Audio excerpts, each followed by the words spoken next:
Should be up. All right, here it is. You see it? Yeah, got it.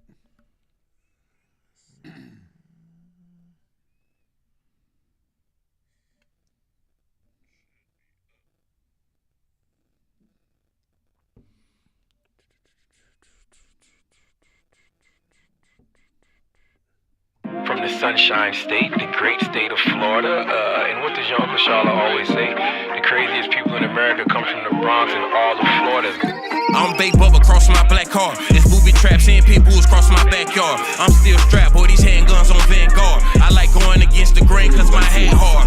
Bae, I used to thug hard to see this crack hard. I don't thug nothing but the motherfucking task force. Me and two root running shit, we like the fat boys. Paid cash for it, so I try to and fast forward. I put it all in your face like you asked for. Most of you love frontin' like the dashboard. I get it chalked out like the blackboard. I got the ghetto off glass like the backboard. Most of my niggas ride till it ain't no gas for.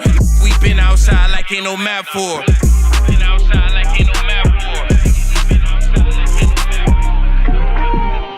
I swear to God, these motherfucking jets in Florida is different. Man, I was at this house the other night. Gave her little like son one melatonin, thinking this little motherfucker gonna go to sleep. Hell nah, the little motherfucker ain't go to sleep. I ended up giving this little the whole goddamn bottle. He ate them all. It was up all motherfucking night. I ain't getting I'm no in all pussy. white ones. Picture could get me a Cy Young. We feel like nuns. No f***s giving like Spice One. We feel like bums. Don't change, then I might run. Feel like buns. Shit when the price jump. I got white bumps. These bags kill it price plump. You only die once. I know you a snake with a sliced tongue. I can't trust you, I'ma dust you. Ain't no checking temperature. It's f*** you, then it's f*** you. These laws I'm stuck to. You know how many 12-12s I run through? My get cut, but my girlfriends get cut loose. My get hit like kung fu. I love the streets, but they never told me I love you. You already know, I'm straight from Florida, G. You know, bottom of the motherfucking map. Home of motherfucking Uncle Luke. Home of Trick Daddy. Home of Kodak Black. Nothing but gold teeth, wigs, and motherfucking sticks. You already know, bottom of the map. FLA, shaped like a motherfucking Hezbollah. Have it, want it.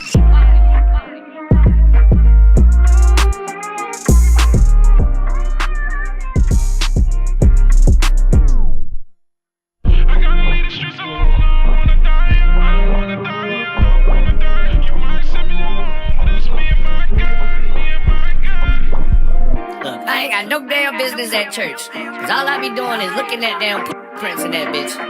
I'm talking about, man. You know how up it is? Like, you ever got hard in church before? Like, ain't that some shit? You get hard in church when you in there, like, you know you wrong. You know you wrong, but Talking about going to the game with Camden. And then it's like, it just kind of snuck up on us. Oh, okay. So yeah. Kind of snuck up on you. Yeah, we literally talked about it like before Christmas, and then he was trying to kind of like find a job or whatever, and he's kind of like, well, let's hold off on the tickets until I figure out the work situation. And then next thing you know, I'm at the house watching the game and going, I text him, I'm like, hey man, we should have been at this game. Yeah, they took a tough L. If the Spurs want to make the playoffs this year, they kind of gotta. That's a game you gotta get. You gotta get those. You gotta get that. You know, and then they had a tough one tonight. What's that? Boston. It's a good team. Boston's drilling them. Like, yeah, it was like 66-42 the last time I looked. Yeah. Nah, you gotta. I mean, especially you gotta get that type of game before the game starts. But when you get to the end of the game and you have a real shot to win, like you can't like get that off the hook. You know? No, you can't. You can't. Welcome back. You guys are back on the Bench Podcast with Bubba and Pink, home of sports, music, and mayhem. We're available on all, and I do mean all podcast streaming platforms, including here on YouTube. Please like, share, subscribe, all of that good stuff. I hate when shirts are just a little bit not in the right spot, make it look bigger than what you actually are. Yeah, I hate that, man. I'm actually in decent shape. I've been doing a lot of working out and a lot of exercising, a lot of hooping. I didn't notice though. Actually, people are. I hate when because I work out in stretches because my body with weights it really like conforms to it. So if I work out a lot over a long stretch of time, yeah, I'll be like this big swole up guy, and I don't like that look. So I go like I'll go for like 3 months, 4 months at a time because I only know how to work out one way. Okay. And I go really hard, and then I'll take like 2 to 3 months off. Take notes, ladies. No, it's just I hate that big swole look, so that's how I do it. And right now I'm in the middle of my fucking, That is funny. 4 Like, months that on. is like a real thing though. Yeah, because some people like they like to be kind of the big guy, but I always feel like you kind of look like you can't move. Yeah. At a certain point. Now maybe you can or whatever. No, you are stiff. But it just like it literally like you're looking at the person like, I don't think they can move very well. Just a big stiff motherfucker. Man, That's why for no reason. There's a bunch of videos out where like you'll have those type of like super buff guys get into like fights. Yeah. And then sometimes they just get clobbered. Yeah. They'll just get knocked out because I guess they can't really like move their arms around and like throw good punches or defend anything. No, for sure. For sure. That's too funny. We got a good show for you guys as always, okay? Let me see here. Where you at? I got everything but that. And that's fine. What are you looking for? Just the topics picture. Oh. And but no fear. There it is. Old school is here. And we're going to be talking about Anthony Edwards and his potential future baby mama text. Okay. Luka and the Lakers. Luka has played his first game with the Lakers. Got another one coming up right away. We're going to be talking about that situation. There's also some details leaking about that trade and other possible trades that could have happened. So we'll talk about that. Of course, we're gonna, NFL Super Bowl is out of the news cycle, but we're going to talk about it along with the halftime show, which is still trending, and some other good fun stuff as you see right here, talking about young men and walking up and talking to women. Yeah, all of that good stuff. Halftime shows outlasted the game. Yeah, it has. Because I always ask our editor. Like I always ask our editor every week what's trending, what's the talk of the town. Yeah. And he's like, yeah, people are still talking about the halftime show. That's still trending right now. Who is this? What's going on? What's going on? Mustard. And listen, the game, it came and went. We saw it. I'm a huge Chiefs fan. And how everyone saw the game and a lot of people say, it's a boring game and stuff like that and viewership dropped during the game. And I think that's why it's kind of out of the news cycle. But I will say, like, as a Chiefs fan, like how I see it and perceive it is funny because, the Green Bay Packers, Aaron Rodgers, when they went to the Super Bowl, they had that strong team. Yeah. They was like, yeah, we're going to be back. Dan Marino, Miami Dolphins, we're going to be back. You know what I mean? And you got all of these different teams throughout history, young teams who get in, and you have a star quarterback who's also young, and you feel like, yeah, we're going to be back, and they never did get back. And how I look at this game is like, we're going to be back, but it's not. I don't feel like I want to be disassociated with those fan bases in those situations, those teams, because we've actually been there 4 out of the last 5 years. So it's a difference, and our quarterback is just not entering his prime. You know what I mean? So I do feel like we're in a different situation, but I do feel like we'll still be back. I mean, I feel like we still dominated the AFC. You know what I mean? And there are things that needs to be done, like offensive line and et cetera, et cetera. But what happened in that game was not on the bingo list of things I thought was going to happen in that game, us getting like dominated and manhandled like that. But we patched the offensive line the entire season. We moved our only all-pro offensive lineman out to left tackle, which is the most important position, and he kind of held us over for 6 weeks, and that was just patching the tire instead of buying a new tire. That's what we did, and that means now at his position at left guard is a more inexperienced person, and the offensive line was just shaky the whole year, man. That was the weakness this year, and it didn't bite us until the Super Bowl, and it bit us in a huge way. And Patrick didn't play well. I mean, he didn't play well even with the couple of chances he did get. He threw some bad balls. You got, receivers missing catches. I have no idea what Hopkins did on that one catch, but that one drop, or didn't even put his hands out. The Travis Kelce couple of drops. All that is minor.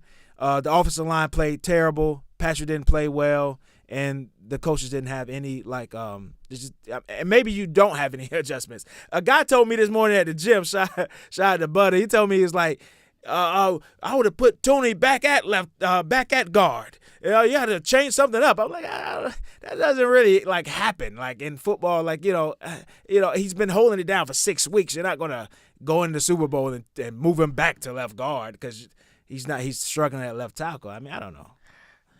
I don't think that's the adjustment. Yeah, no, I mean, an adjustment has to be made to fix a clear problem. Mm-hmm. An adjustment can be made to change the dynamics of how the game is being played. But you don't just make adjustments to adjust. Mm-hmm. You have to have an objective. Now, the main problem, I mean, a multitude of problems. This was like an all systems failure. I personally felt like I was watching an FSU game this year, where you literally suck in every metric of football. And, the line play was bad. But again, Philadelphia did not blitz. They didn't have to blitz to create consistent pressure, which is insane in football, really. So 4 guys were able to just continuously disrupt the Chiefs, take away the run, force them into passing. And then, Mahomes had a couple bad throws, 2 really bad picks, a pick 6 and a pick that set the Eagles up at the 10-yard line. And then the drops were fucking terrible. And they were untimely.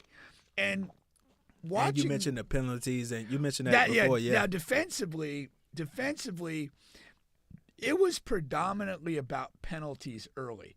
If you remember the very first scoring drive that Philadelphia had, there was a 3rd down that was incomplete, that they were offsides. Now you go from receiving a punt to extending a drive, which turns into a touchdown. And there was another penalty on the second possession that kept the drive alive that turned into a 10-0 game. And then you get into the picks and the points that came off of the picks. And so the Chiefs, what they did so well all year, it was reminiscent of what the Jordan Bulls did during the second three-peat. They were great at not playing well. And what I mean by that is there were plenty of segments of play over the course of the year when the Chiefs didn't move the ball real fluidly, that segments of games where they maybe gave up some passing or some rushing. But they always kept in contact with the game. They never let it get 2-3 score game. And so they could still play, and you still had that factor when you got into the fourth quarter. Within striking distance. You're within striking distance, and there's almost a gravity that Pat has in those situations that he's going to find a way. And the Chiefs, when you get to that, they believe it, and the other team believes it too. And the way this game unfolded with the compounding of errors, they lost touch with this game before halftime. And the Hopkins thing was such a killer because, again, you're looking at this thing. I think it was it 17-0? At that time, yeah. And you're like, okay, if we drive down here, and you're in the closing segments of the half, if we drive down here, get a score, we get the ball back, we could be 17-14 in the early third quarter or 17-10, one-score game. This is who we are. And he drops that ball. They get no points out of that. It gets worse because they give up points. I mean, even if he catches that ball, and it was going to be a sizable gain, even if they got down there and missed a field goal, oh yeah, you're still at 17. You're not at 24. Yeah. That's massive. And every time you had to make a play, even at 24, you're like, all right, you get the ball, go score.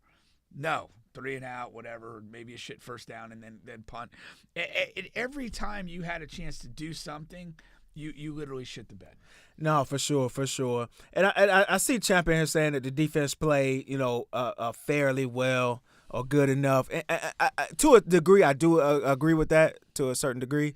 You know, I aside from the penalties, which is crazy, it's kind of tough to say. But aside from the penalties, I think they held up well. Of course, they held Saquon in check. And doing that, you're going to give up a couple of plays in the passing game. Well, you look again. They scored 40 points. Yeah. You had a pick 6, which is 7. Mm-hmm. You had another pick that was inside basically inside the 10-yard 10, line. Yeah. So you give up points there. And then, again, where the defense failed itself was on those situations where they didn't get off the field. They probably had 3 of those where you could have gotten off the field. The rest of it, though, was they weren't getting any help from the offense as far as even just like extending time of drives and shortening the game that way until very late in the game when they finally kind of got some things going. So the defense, when your offense isn't giving you anything, there's a limited shelf life where you can kind of compete, deal with, fight off some bad field position or whatever. But at some point, you need to catch a break. Yeah. You need the offense to chip in and do something, whether it's a long drive that gets you a break or just scoring some points any way they come that kind of, pump some life into it. And just, like at every turn, it just went downhill for them. No, for sure. And then you also got Coper saying it wasn't nothing but a little bit of straightening. Just one ass whooping, they'll be all right. And yeah, I mean, that's kind of how I look at it too. Hopefully they'll come in next year, in your words, with their head chopped off and fight hard.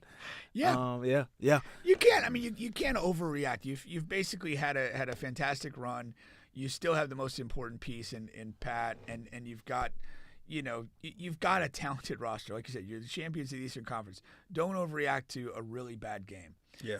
Don't let a really bad game turn into, a series of bad games.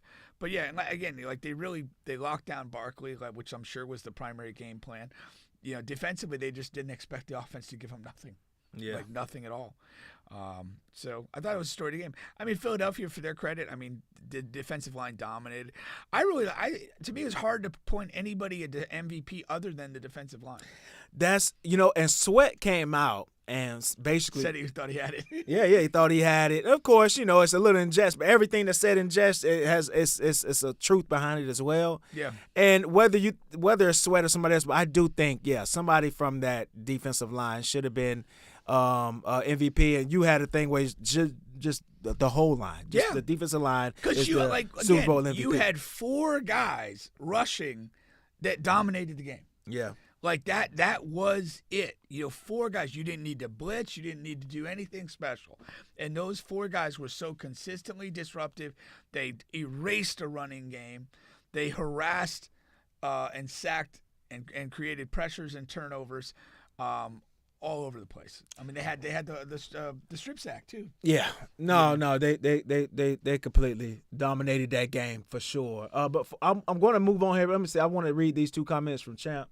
What he said here? I said pregame, if the Eagles were to win, it would be because Saquon Barkley, but he only had but he didn't. He didn't dominate. Yeah, the game. didn't have so a I big understand game. what you're saying. Yeah. And then he says completely opposite.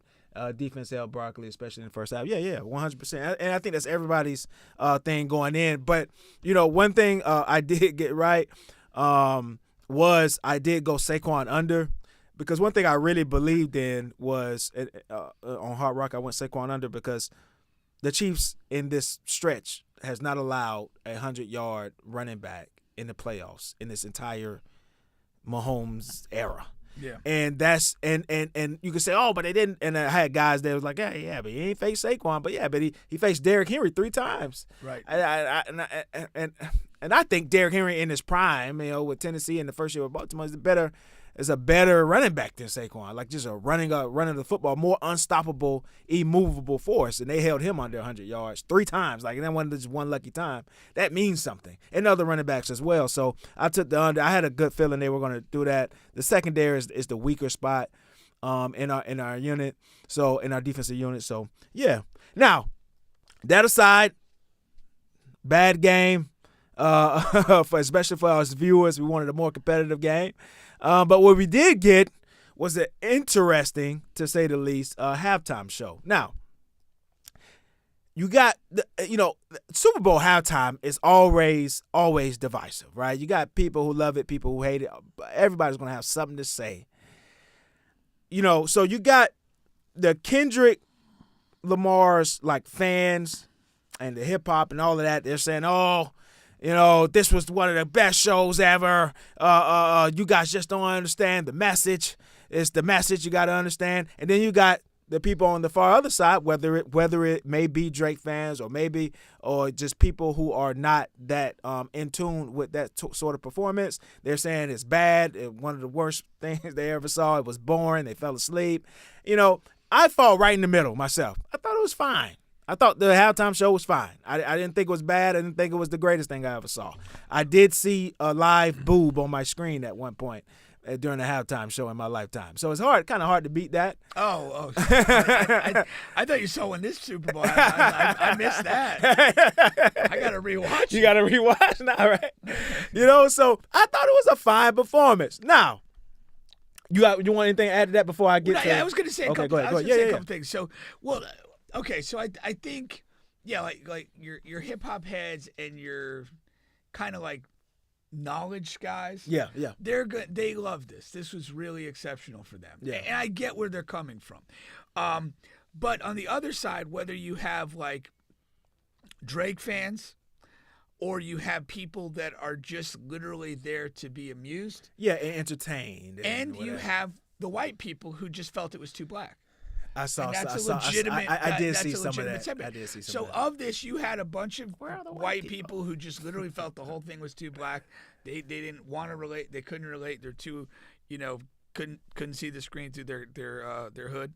But then, you have people like, and I kind of fell into this camp. I'm like, going into this, I heard he might not do Not Like Us. Yeah. And so from the second he comes on, the only thing in my mind is I'm watching and go, "Were you gonna do it? You gonna do it?" Yeah. And whatever. And so I was so fixated on that like by the time he finally did it, it was like, all right, you teased me along too damn long. Like, whatever. And so I wasn't like blown away by it, but it was because like I had this like tease in my head about what we're gonna do or not do. Yeah. And I'm not like a subliminal guy. Yeah. And the reality is that's what Kendrick is. He's just deeply versed in messaging and subliminal and subtle things that I'm just not there. Now, when like the day later, when people are posting what all the nuances of the performance, like, oh, that's intriguing. That's really kind of, it's almost like the performance elevates in the explanation, but it didn't necessarily elevate in the moment, in the real time. Yeah, in the moment. And one mistake I do think he made is you got to open with something that people know. Now I understand building the anticipation for the song. That was fine to me, but just open with a song that people know. And live music, I'm not here for anticipation. Okay. I've been to concerts. Yeah. And one of my least favorite things when you go to a concert Save the best songs for last? Well, no, not even that. Oh, okay. Like before the main person comes on, you got the DJ or the opener going, the opener. Are you ready for? It's like, motherfucker, that's why I'm here. I got dressed up. I spent a couple $100 and I'm here. What the fuck am I here for? If not that. Like, so I'm not an idiot. Like, this is why we're fucking here. No, 100%. I mean, just think if your favorite girl treated you that way. Oh, no. Yeah. Well, I don't like teasers. Are you ready for this pussy? But you don't get it for another hour. We don't like teasers. Come on. No, man. We don't like teasers. Another hour or another 2 months. Both are just as bad, in my opinion. When I walk through the door, I'm ready for action. Now you have that, and that's on the Kendrick side. Now, what I did not like is the Serena Williams part of this whole thing you put together. Now, there's two things here, right?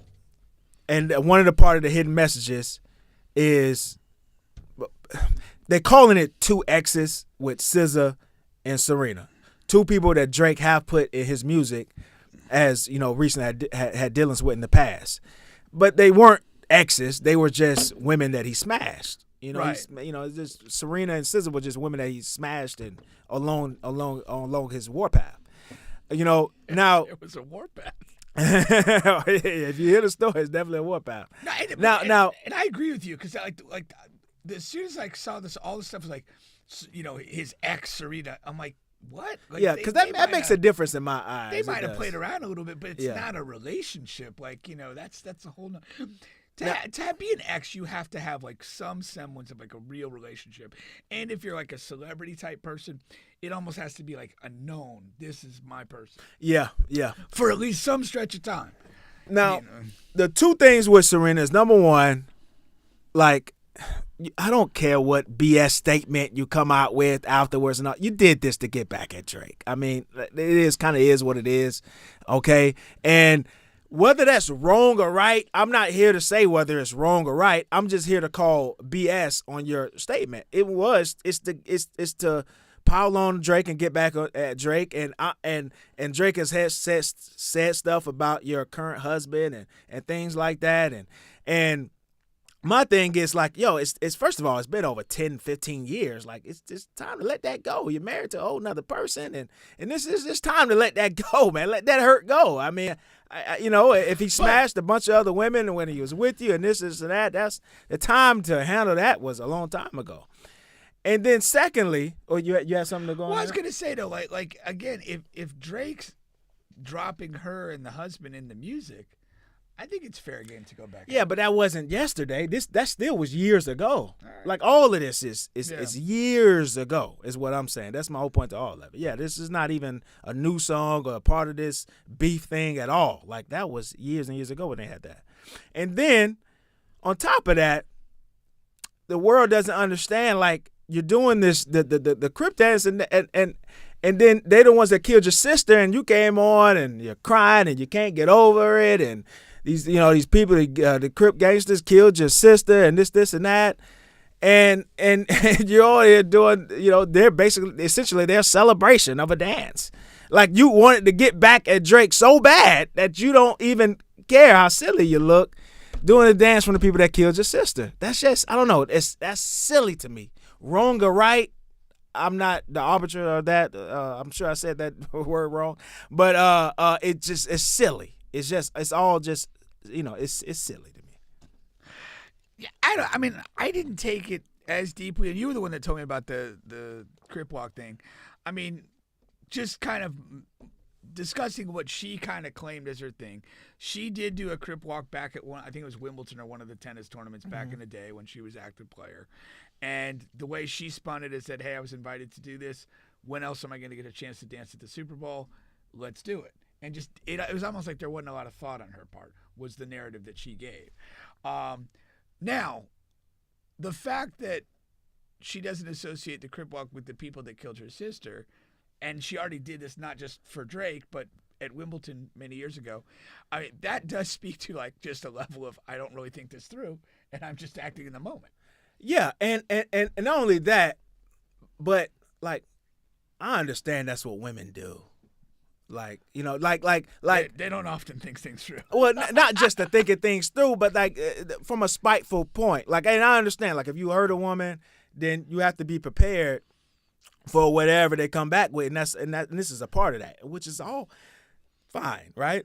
But just to not, she's not connecting the dots with the dance but that's like fucking nationally known. Like, you can't like not connect those dots because people that live billions of miles from that area knows that dance is connected to that group of people. It's like, it's not even a fucking secret. You know what I mean? Like, it's just a world known thing. So her not connected, that's not even possible. Like, it's not. You know what I mean? That's why I'm saying it's a BS statement.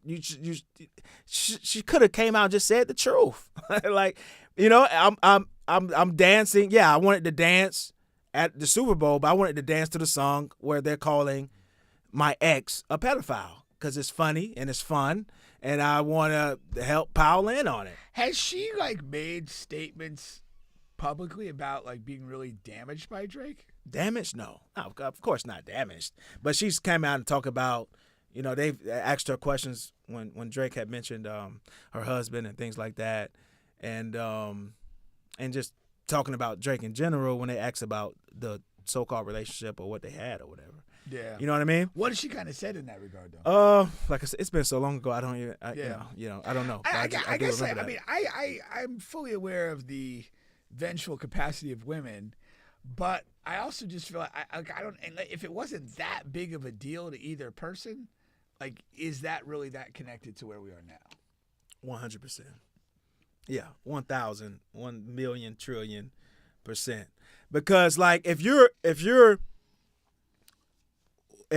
she's connected to a person and liked the person, but it ended in any sort of way, she wouldn't be at the Super Bowl dancing to a song where they're calling him a pedophile, like something so serious. That just wouldn't happen. Like if you really like a person and like respect a person and all of that, like there is no moment large enough for your own self that you will go and help embarrass or help bring down this other person that you like. I guess, yeah. You know what I'm saying? I know what you're saying. I guess I just didn't really process it that way. Like, I just kind of looked at, maybe this is a guy perspective, like, oh, hey, they might have fucked a decade ago. It ran its course. They both moved on, whatever. Like, I'm not thinking about him when I'm going to go fucking do my thing at the Super Bowl. Like, he's almost irrelevant to you. But that's why I kind of say, like, was there? It almost feels like there would have to be more to that relationship or whatever happened for her to kind of be this on. Yeah, I mean, it wasn't like it was a one-time hit it and quit it. I mean, they were, and it was public. It was public, and they were like dating.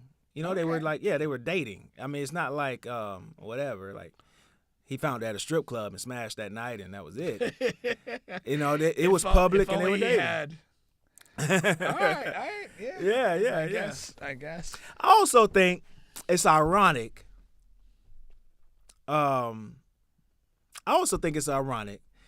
That the two biggest songs that Kendrick has is this, Not Like Us, which is about Drake, and the second song has Drake on it. I don't know. I just think it's ironic, man. Yeah. It's two biggest songs in his career. But so to see where it goes from here, and he just dropped an album. And he played songs from that album there at the Super Bowl. I mean, nobody really knew him. I couldn't tell you a song off of there. Could you? No. He's so it's like, but for Not Like Us, he's just kind of like a rapper's rapper. I think he's respected by rappers, and has a talent. But and we've talked about this off the show, where he's not necessarily a guy that you just hear his music bumping wherever you are. It's an acquired taste almost. It's not necessarily for everyone. And that's why, I mean, I always put him in there. He's kind of an eccentric, respected artist rather than essentially a pop artist who blows up. But the like you're saying though, like the very connection to Drake, who's literally like the king of popular music over the last 8 years, like basically pulls him up to that sort of national level. No, it does. It does. I mean, there's no fucking way on earth he does the Super Bowl without Not Like Us. No, he's not even. Nobody mentions him as a possibility to do that performance if it's not like, but for Not Like Us. No. But still, I enjoy the music and like I said, I like the halftime show. I didn't think anything was wrong with it. Yeah, I think it was fine. Yeah, and it did get better for me when I kind of became aware of, kind of the various symbolisms and things. Yeah, I caught quite a few of them live, so maybe that's why I thought it was fine. I kind of caught a few of them. I like the the whatever, the American flag or whatever you want to say, with all black men, it's Black History Month. Yeah, all of that. I understood that, and the two X's. I'm not mad at that. I know with those quotation marks around it. I guess though, like what I was saying, like. I knew the second he signed up to perform that there wasn't going to be any white people involved. Like, so it wasn't. No, Kendrick is outwardly with his hatred for white people. Like he says it in music, he says it in interviews. He with his shows, you could see it. he's not a fan of white people. Yeah. So yeah, that's something you would have had to know. That's just something that I just assumed. Now, but not one white person. That does surprise me a little. It didn't. I mean, I do. I mean, as soon as he got the job, it was gonna. I didn't even see any light skinned people, and I have to rewatch it to see. But especially with the flag thing, there was not one light skinned brother there. Everybody was dark skinned. Now, throughout the dancers and all that, you might could point out one or two. But what you said, and Not Like Us, and the colonizer thing, and all that, you couldn't go. You kind of can't. Yeah. He could not go any other way. Yeah, but that he would have been disingenuous. But the woman you cheated on your wife with was a white woman, so I don't know. Hey, I mean, according to Drake. No, it's true. It's already he said it himself in the song too. That's what Drake pulled it from. He apologized and was saying in the song. I mean, so I guess every man's entitled to one slip up. I'm not gonna lie. I tell every girl I date this too. I do. I want one experience with a white woman. And maybe this is how Kendrick felt. So I'm not even blaming him or saying he's fucking wrong for being pro-black and smashing her. Because I'm pro-black too. I go crazy for HBCUs and all this and that. I got one shirt on now. But yeah, I do want one experience with a white woman before I either A, get married, or B, die. Retire from fucking. That's the better way to put it. Before I retire from fucking, before I'm no longer able to perform that function, I do want to experience with one white woman. I haven't had one yet. Hey, if you want to volunteer for the assignment, you can put yourself in the comments. Bubba Brown 407 on IG. And it's funny because black women get so angry. Ebony, I told Ebony that. Why did you send me that? But they love the Kendrick. I'm like, dude, you love Kendrick. You go so hard for Kendrick, and the same thing he did. Yeah. Well, I got to go out and make a couple of million before that's I'm attractive for wanting that. I don't know. You guys, come on, man. I wish you the best in your pursuit. Yeah. I think it'll happen for me. You got to do some groundwork for it. I went to 2 all-white schools and it didn't happen, so that's not a good sign. It's not a good sign. Yeah. I just don't even know how to approach white women. Wait, what 2 white schools did you go to?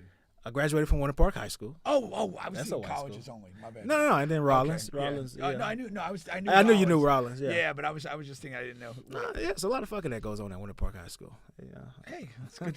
That's good. As long as you're involved. I know I wasn't, but well, I mean, with the white women. Well, yeah. White girls. Yeah, I don't know. Like, how can Bubba be more approachable to white women? Yeah. I don't know. I think you got to go to like the little bit of kind of like the mysterious, dangerous guy. I'm sure they like the bad boy forbidden fruit thing. Yeah. That's what you're looking for. That's what they're looking for. Yeah. I don't want the white girls that live in the hood that come off as, what's the word I'm saying? I don't want the urban white girls. You know what I'm saying? I want to make sure I'm using my words correctly here. You want a white girl. I want a white girl, man. I want the white chick's white girl. Preferably not a man inside of her though. You want a white girl that used the N-word inappropriately. Yeah. Just a one night. I want a white girl that not only votes for Trump but is out there in the rallies. In the words of Luther, if only for one night. That's great. If this world was mine. This is good stuff, Bubba. If you were not mistaken, you are still on the bench podcast with Bubba and Pink. All right. After that exchange, I can't imagine you'd be mistaken. This is what we do. Let's get to some NBA. We'll end the show with some long view of Chiefs, Eagles, and really prep up Jalen Hurts and all of that good stuff there. We'll get back to that. Let's go to the NBA. Like I said here. I think this Luka stuff is really interesting. So this thing is multifolded here. All right. Of course, Luka has played his first game with LA. Back over in Dallas, they are rioting. I don't know if that's not the right word. They're protesting is the correct word. They are. Fire Nico, the front office, GM and president who has made the move to trade Luka over to the Lakers. They kicked they've been kicking fans out that's holding up the signs of Fire Nico. And apparently, he went to change. he went to an SMU college game, and people there chanted "Fire Nico." Yeah. Yeah, I mean SMU's in Dallas, so it's yeah, exactly. It'd be the same fan base. And you know, first of all, if they're not being violent or anything, you can't be throwing fans out of here just for professing their love of a player that you traded without any notice. It just makes it worse. Yeah, like you little and I was talking to Juan about this. Like, Mark Cuban is really to blame because for what 2 decades probably he's owned this team, and it is for almost the entire time of his ownership, it's been something of a destination team. The organization under him has been one that's always been recognized for treating players well, and they've had a relatively consistent degree of success. Obviously, they did win a title, and what is it? 2 years ago, a year and a half ago, he makes a decision to sell the team, cash out essentially, and initially, there was a notion that he would be involved in the basketball operations and the decision-making and so forth. And the reality is he's not. Maybe he is, but all of his power is gone. Yeah, powerless. Yeah, because they said he called Nico like several times, like, "Yo, do not do this. Right. Like, this is the wrong move to make, and this right." But yeah, he sold away his power. But I'm very curious I'm very curious to see and to know, like, what is his feeling watching this? Like, people in the arena that he's housed this team getting booted out for. He probably wrote the signs and handed them out on the back. I mean, that's a funnier notion, but I would think he would be hurt by this and regretful, remorseful, because this would never have happened under his watch, and he knows it. Yeah. And he made that decision to cash out, and when he made the decision to cash out, he lost his power over this particular thing. And I think that's got to hurt, and I hope that it does. Yeah. I hope he regrets that decision because he set a pretty good standard as an owner. And, probably not perfect, I get it. But that's, this has got to be hurtful to him. But it's his fault because he gave up the reins. Yeah. No, I'm not mad at that take. And definitely you sold away your power. You're a part of the Get the Bag crew now. And I mean, you're at the head of the table. But, yeah, you are. But yeah. Well, and he's Kobe. Kobe's talking about conspiracy.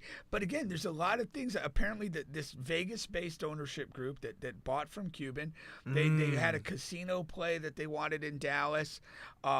They didn't get what they want there. Yeah. There's definitely an avenue that you could have that says that, well, hell, we're just gonna blow shit up in Dallas and make it untenable to be here, so that we can relocate the team to Vegas where we're comfortable. Anyway. Yeah. It'll be interesting to see how this plays out. Now, you make the trade. Now, Luka is injured while you're making the trade. All right. Then you trade him over to LA. Now, he's already played his first game. He was on they played a bad team, so he didn't really play much in the second half. But he looked well when he was in. Got some long passes to LeBron. He gets the rebound, and there's a full court pass to LeBron on a fast break. I mean, they look like they may be able to connect. And also, they answered a lot of questions about, LeBron is very ball dominant and Luka's very ball dominant. I came on the show. I told you, I said, well, first of all, LeBron hasn't been that ball dominant for 3 to 4 years. He's really taken a back seat to Anthony Davis, and also Austin Reeves handles the ball a lot. And you saw in this game where neither one of them, Luka was actually off ball more than I thought he would as well. Yeah. And so, but it worked out. I mean, Reeves still had the ball in his hands the same amount, and LeBron and Luka was able to fit right in. Let's not forget that the best way to play basketball is to share and move the ball. Yeah. Like, I don't care how talented you are. Yeah. It's still the most effective way to sling the ball around. And it's even better when you're slinging it around among talented players. Yeah. And don't lose sight of that. And if those guys can, maintain that and consistently, keep that as a focal point of what they're trying to accomplish, they're going to be pretty damn good. Yeah, yeah. And they're two high IQ guys. You'd think they'll be able to figure that out. Now, on the other side of this thing, Dallas gets Anthony Davis, and you got everybody, all the big announcers and Charles Barkley and everybody coming over there. Oh yeah, I love this move for Dallas, and Dallas is going to be a real contender this year. And for right now, these next, this is going to be a team to be reckoned with, and this makes sense. And I would have done this trade too because Luka is this X, Y, and Z, and Anthony Davis, he plays in his first game, and you get the full cycle of Anthony Davis in the first game. He's coming out. He's dominant. Dallas is blowing the team out. And then he gets hurt towards the end of the game. He gets hurt. Himself, the team says, oh, it's not serious. He'll be all right. And then 2 days later, he's out indefinitely for a couple. He may need surgery, may not need surgery. That's Anthony Davis, man. Yeah. And that's who you traded for. And no way did I think this was going to happen this quick. But 1,000% I thought this was going to happen this year. That's what he does. And when you talk about like the anger, the frustration that Dallas fans have over this move, like that's like pouring gasoline on that fire for him to get injured this quickly. Yeah. I mean, it's literally like the worst case scenario. It's the worst case scenario. You didn't get a full game out of the centerpiece of the trade from your perspective. Yeah. That's brutally insane. Yeah, and you didn't get enough for Luka in the first place. Like teams would have gave you an arm and 8 legs. And that's why like the league owners were mad. Like, damn, you didn't even hit us up. That goes to my next point about this move here. Is that apparently 2 teams have came out through different channels, and apparently the Mavs reached out to 3 teams: the Lakers, the Bucks, and the Timberwolves. So they reached out to 3 teams for a Luka trade on the same day, and the Lakers were the only team to bite. So now the Bucks made it clear to the Mavs that they wouldn't trade Giannis, which would have been the only piece that they would have been interested in trading for, even though his future with the team is murky. Giannis every, 4 to 5 months, is that fair?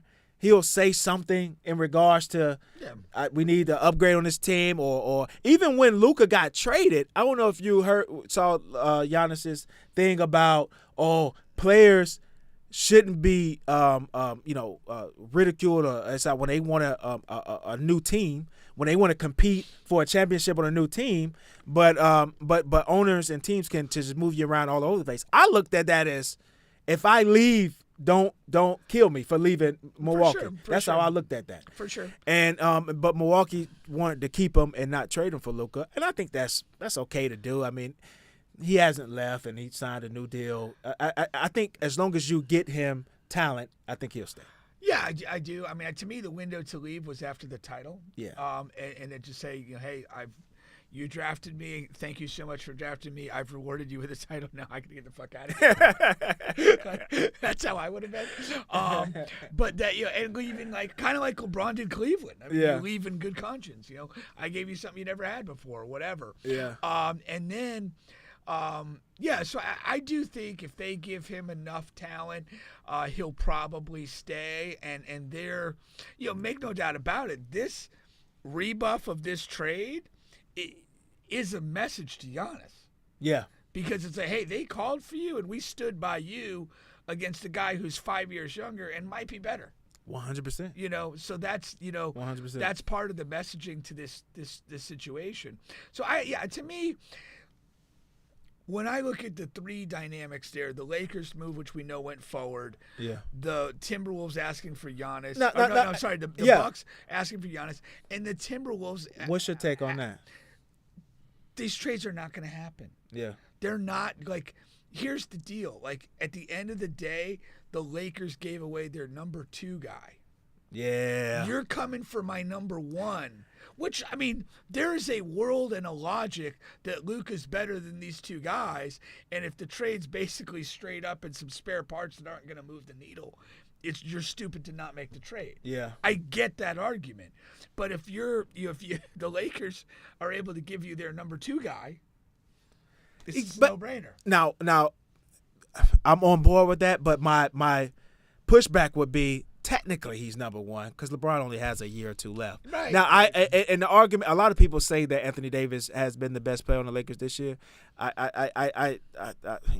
There's a small group that says that. Of course, if you watch, you'll see that LeBron is the best player on that team. But it's only for a year or so. Anthony Davis, that was his team, his keys to. But it never took over because the specter of LeBron is too big for him. Yeah. And when I'm saying your number one guy or number two guy, it's not purely performance. It's that the makeup. Yeah. He is a number two guy. Yeah. No matter where he's at, but even if he's in LeBron, Charlotte, he's still a number two guy. And what the most fascinating I could buy thing, that. the fascinating thing about the Lakers, LeBron and Luka, is like again, for whatever, if we say LeBron's going to be here for 2 more years, like, is it Luka's team? Does he become the full face of this or not until LeBron goes? And it'll be interesting how that sort of public thing danced around. And we talked about also in Boston with Jalen and Jason Tatum.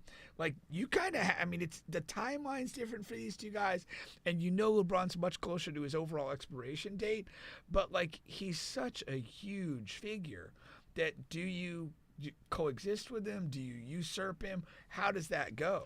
Now, I'll tell you something, and that's going into my next one here anyway, but on the court, that will 100% be a question, and we'll have to see whether it actually, plays out that way or not. But front office-wise, it's definitely Luka's team because, Luka on the day he arrived in L.A., there's been a ton of reports said he went to the front office and basically engineered this trade for Mark Williams. And LeBron and his camp had no idea about it, okay. And so they made this move for Luka. Now, speaking of this move, so Mark Williams, of course, failed his help me out here. His physical, yeah. Failed his physical, and basically was returned back to Charlotte and Dalton Connect and Cam Reddish back to L.A. Now, Mark is saying, I'm unwilling to return back to the terrible Charlotte Hornets. So there's a chance that he could ask for a buyout, and then the Lakers get what they want.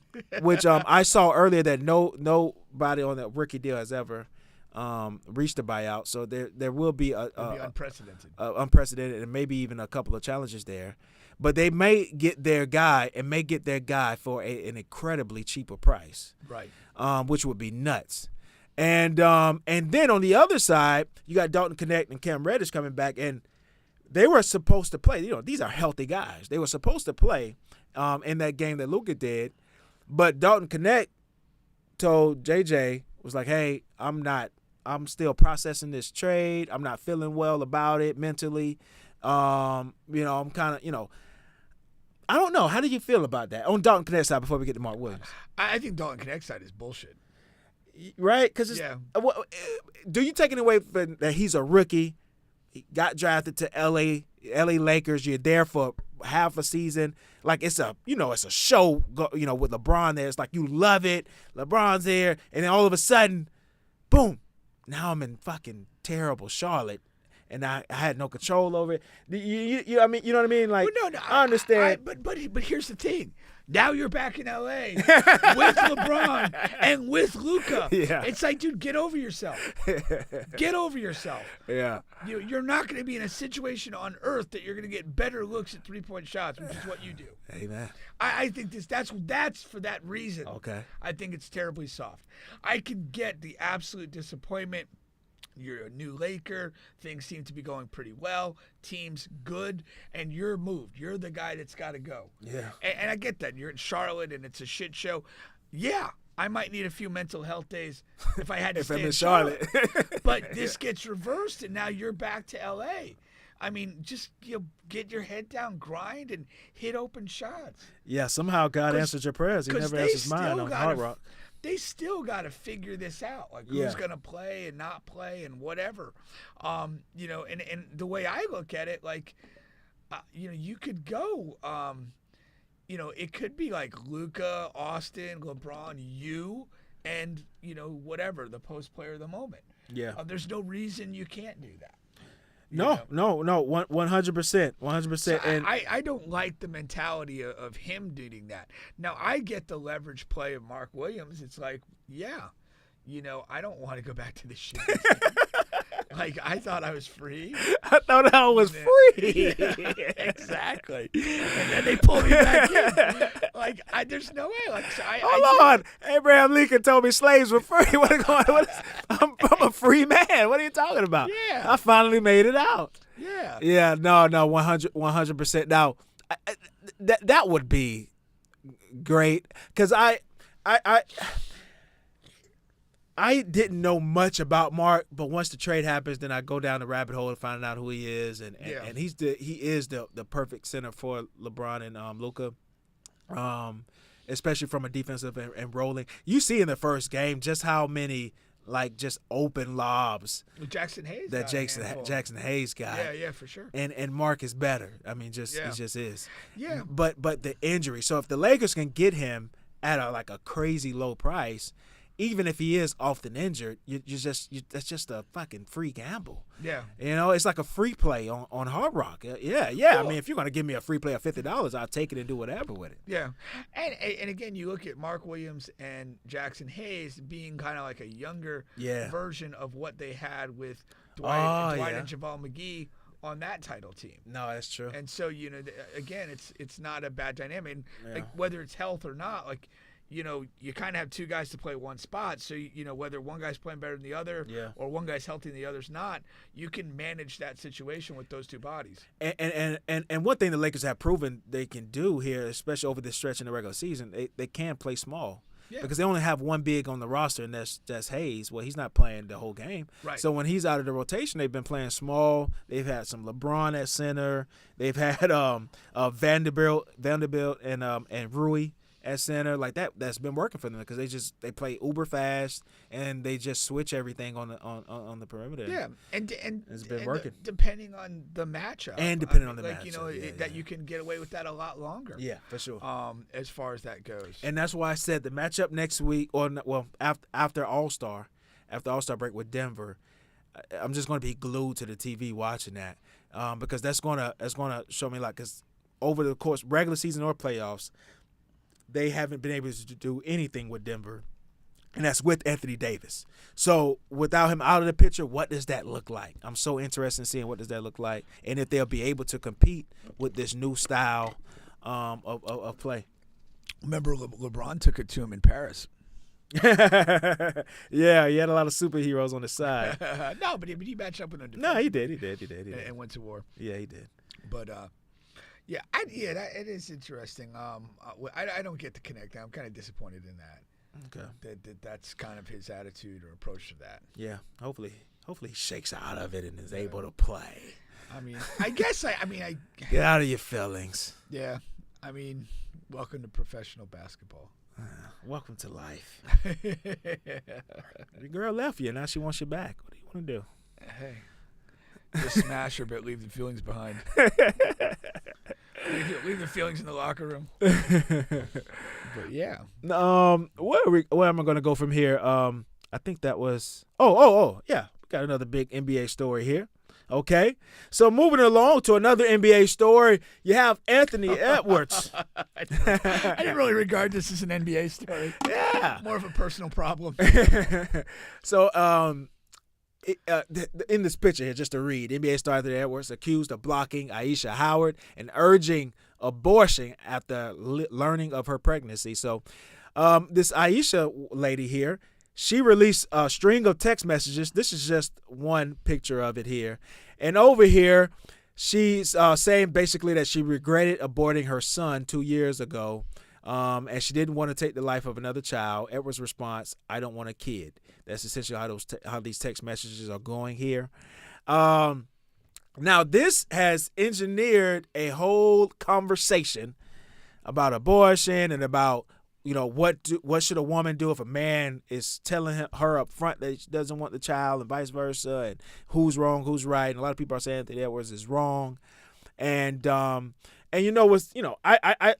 told the story on this show here about about when I actually had got a girl pregnant, and my biggest regret in life is not like I didn't tell her yes or no, right? And I didn't I didn't tell her yes or no, but I did drive her to the place. So I don't know, But I told her like the decision is yours. I'd say that's a nonverbal no. And it's the biggest regret I have in my entire life. But but I did not tell her to not have the baby, and I did not tell her to have the baby. That's the only thing I can hold my crutch on.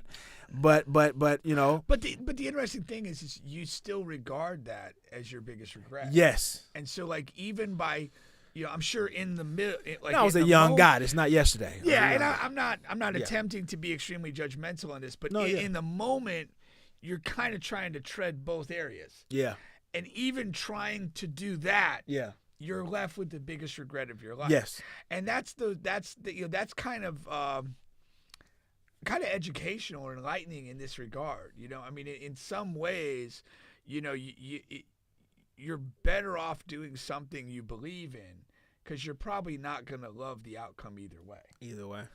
But I mean, I would – these are very, very difficult things because it is you're potentially bringing a life into the world or you're potentially making the decision to not let a life enter the world. Yeah. And on a personal level, I just think it would be very hard for me to make the decision not to have somebody come into the world. And this is rooted really in that I know myself and I know the capacity that I have toward, what it means to be a parent and a father specifically. Mm-hmm. And I just know that I'll make a way and that I'll do everything that I can to give a child opportunity, which is what I've done with my kids.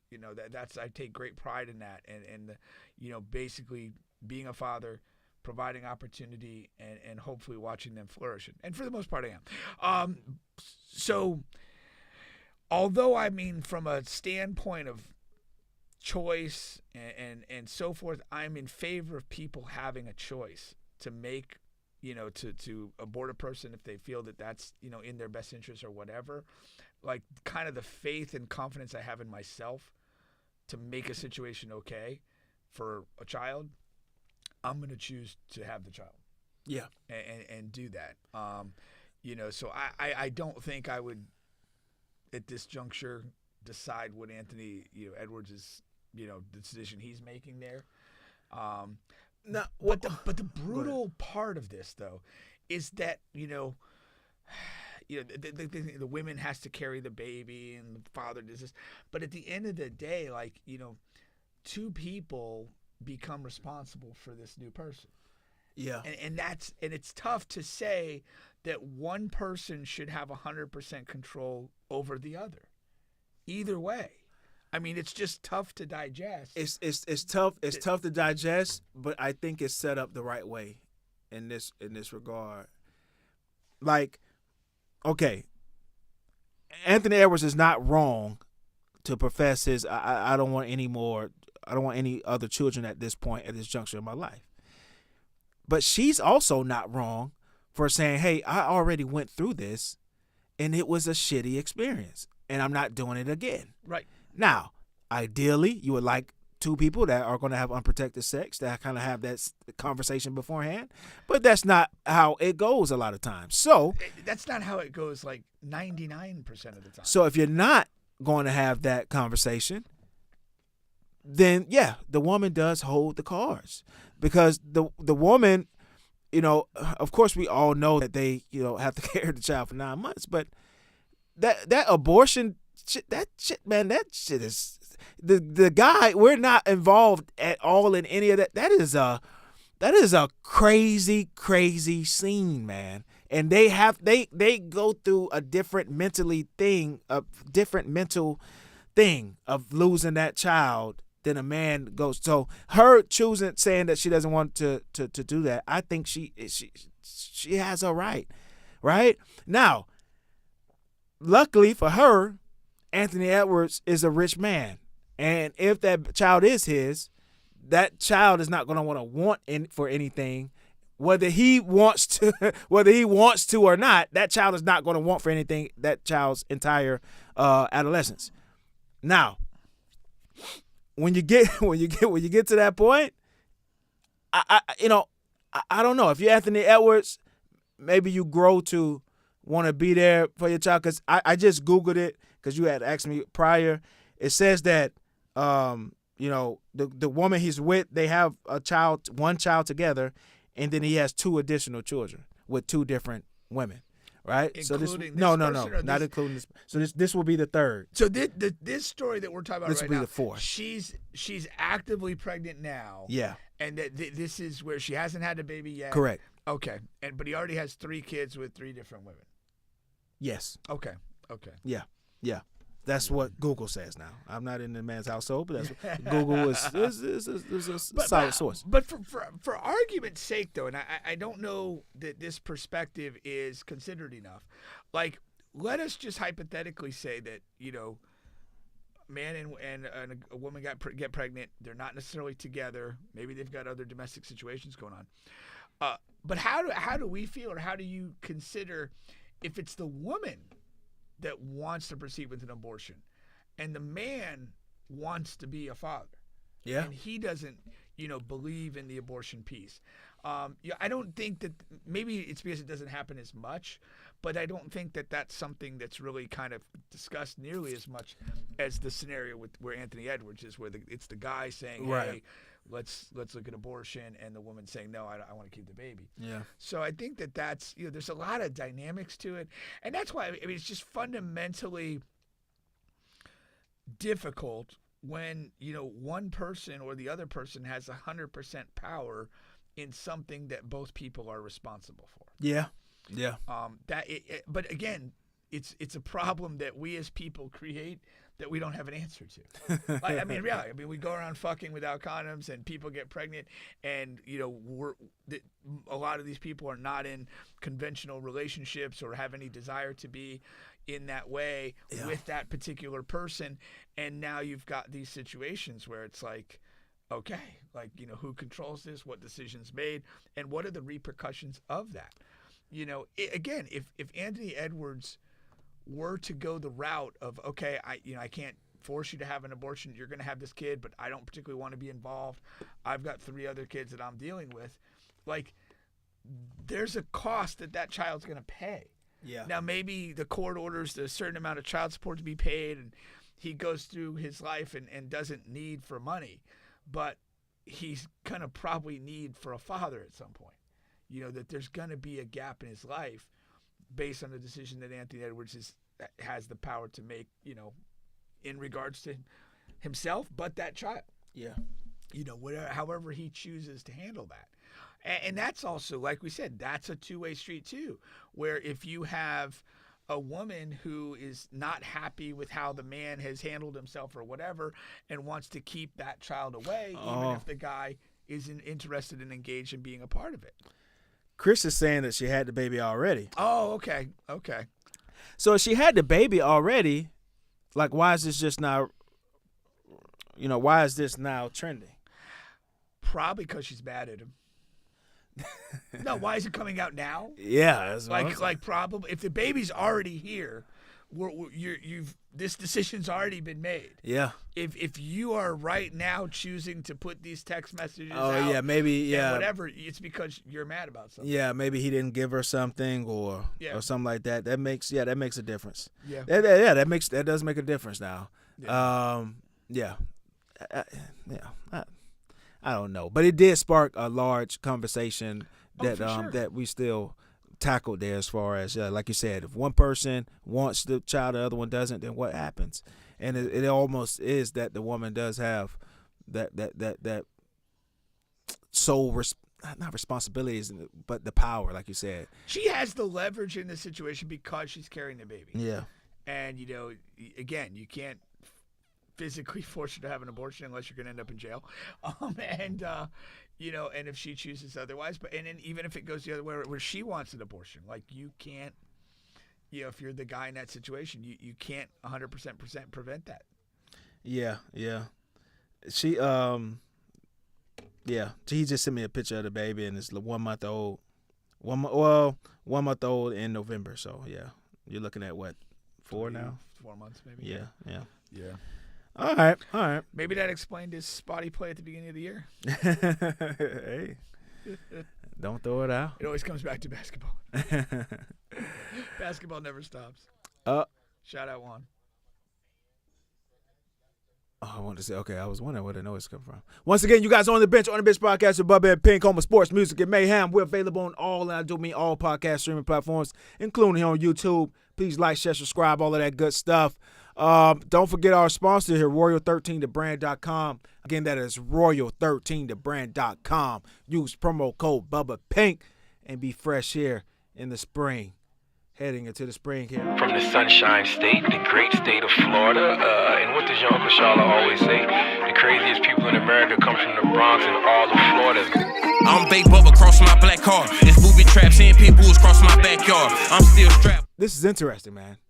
Alabama star receiver Ryan Williams signed an NIL deal with a nail polish brand on his 18th birthday, just months after facing online backlash for painting his nails. Now, he's not the first athlete. I know that the 76ers have one themselves that paints his nails and stuff like that. But there's Caleb Williams. And Caleb Williams. That's quite a community growing of athletes who paint their nails and play sports, these young athletes, and that's their thing. But this may be the first athlete I've seen to take advantage of it and make some money off of it. Yeah, what do you probably think? so. No, I think so in terms of the NIL space. Yeah. I don't know. I mean, did Jerry McClain or no? I would think know. he would have, but I don't know. Because he was synonymous for it, and he's a big guy, presence on social media. Huge. TikTok, to say the least. Yeah. I mean, again, if guys are gonna do stuff, you might as well get paid to do it. I guess. I don't know. I don't feel particularly strongly. I guess the strongest opinion I have about this is that like, if you play well, it becomes like not a big deal. Yeah. Like Jerry McCain was playing great as a rookie, and people were kind of enjoying it, and it wasn't like, if they mentioned him dancing or having nail polish or whatever, it was just almost like, oh, hey, whatever it takes. Keep scoring 20 for us. 1,000%. But when you struggle, or if you struggle, they're going to attack you for that stuff. Yeah. Whatever you do, like, I mean, and again, there's the Bill Parcells, you are what your record says you are. And so, like, even if it's not winning or losing individually, if you are performing at a high level in whatever your field is, you know, whatever you do to do that, whatever your thing is, if it's painting your nails, if it's meditating and doing yoga, if it's, you know, boxing on the side or whatever, it's like, it's going to be fine because you're winning, because you're producing. But the second that you have failure, they're going to attack everything that you do. It's just the way life is. You know, so if you're painting your nails, oh, that's a distraction. You're whatever. You know, probably thinking too much about cock or something to play well. Like, that's what happens. You know, it's just, that's what we do. You know? Yeah, it's 1,000% what it's done. So, I you know, whatever. If this guy is going to go out, like you said, and really ball out and this and that, you know, do your thing, man. I don't have any complaints, or I'm not old school in the fact of, you know, you can't paint your nails or do whatever you feel like you got to do, you know. Yeah. All right, now, because a lot of people are talking about that. Yeah. Oh, for sure. Now, what is this? I wanted to talk about this one in particular. Let me find this. Is this the? I thought I named it Florida. Oh, there it goes. I did. Well, I circle back to. Oh man, I'm sorry. Go ahead. I guess like one of the things when you see like a male paint their nails, it kind of like begs the question, like, what is that all about? Like, a short thing. Is it, is that person maybe homosexual, or do they want to be a cross-dresser or whatever? But, like, the genuine question is really, what is that? What is it about? Like, why is a person doing that? It must be something we're missing, because there's quite a few of them doing it. Yeah, but again, I don't know, and I haven't heard somebody Me either. speak, you know, kind of articulately on that. as to why, and that's a little bit fascinating for me. It's just like, yeah, I mean, tell me why. Like, let me understand what it is that's compelling you to do that. Does it help you catch more passes? I don't know. Right. I don't know. I mean, of course, in the short is maybe just simply a fashion statement. You know. And if it is, what is the statement you're making?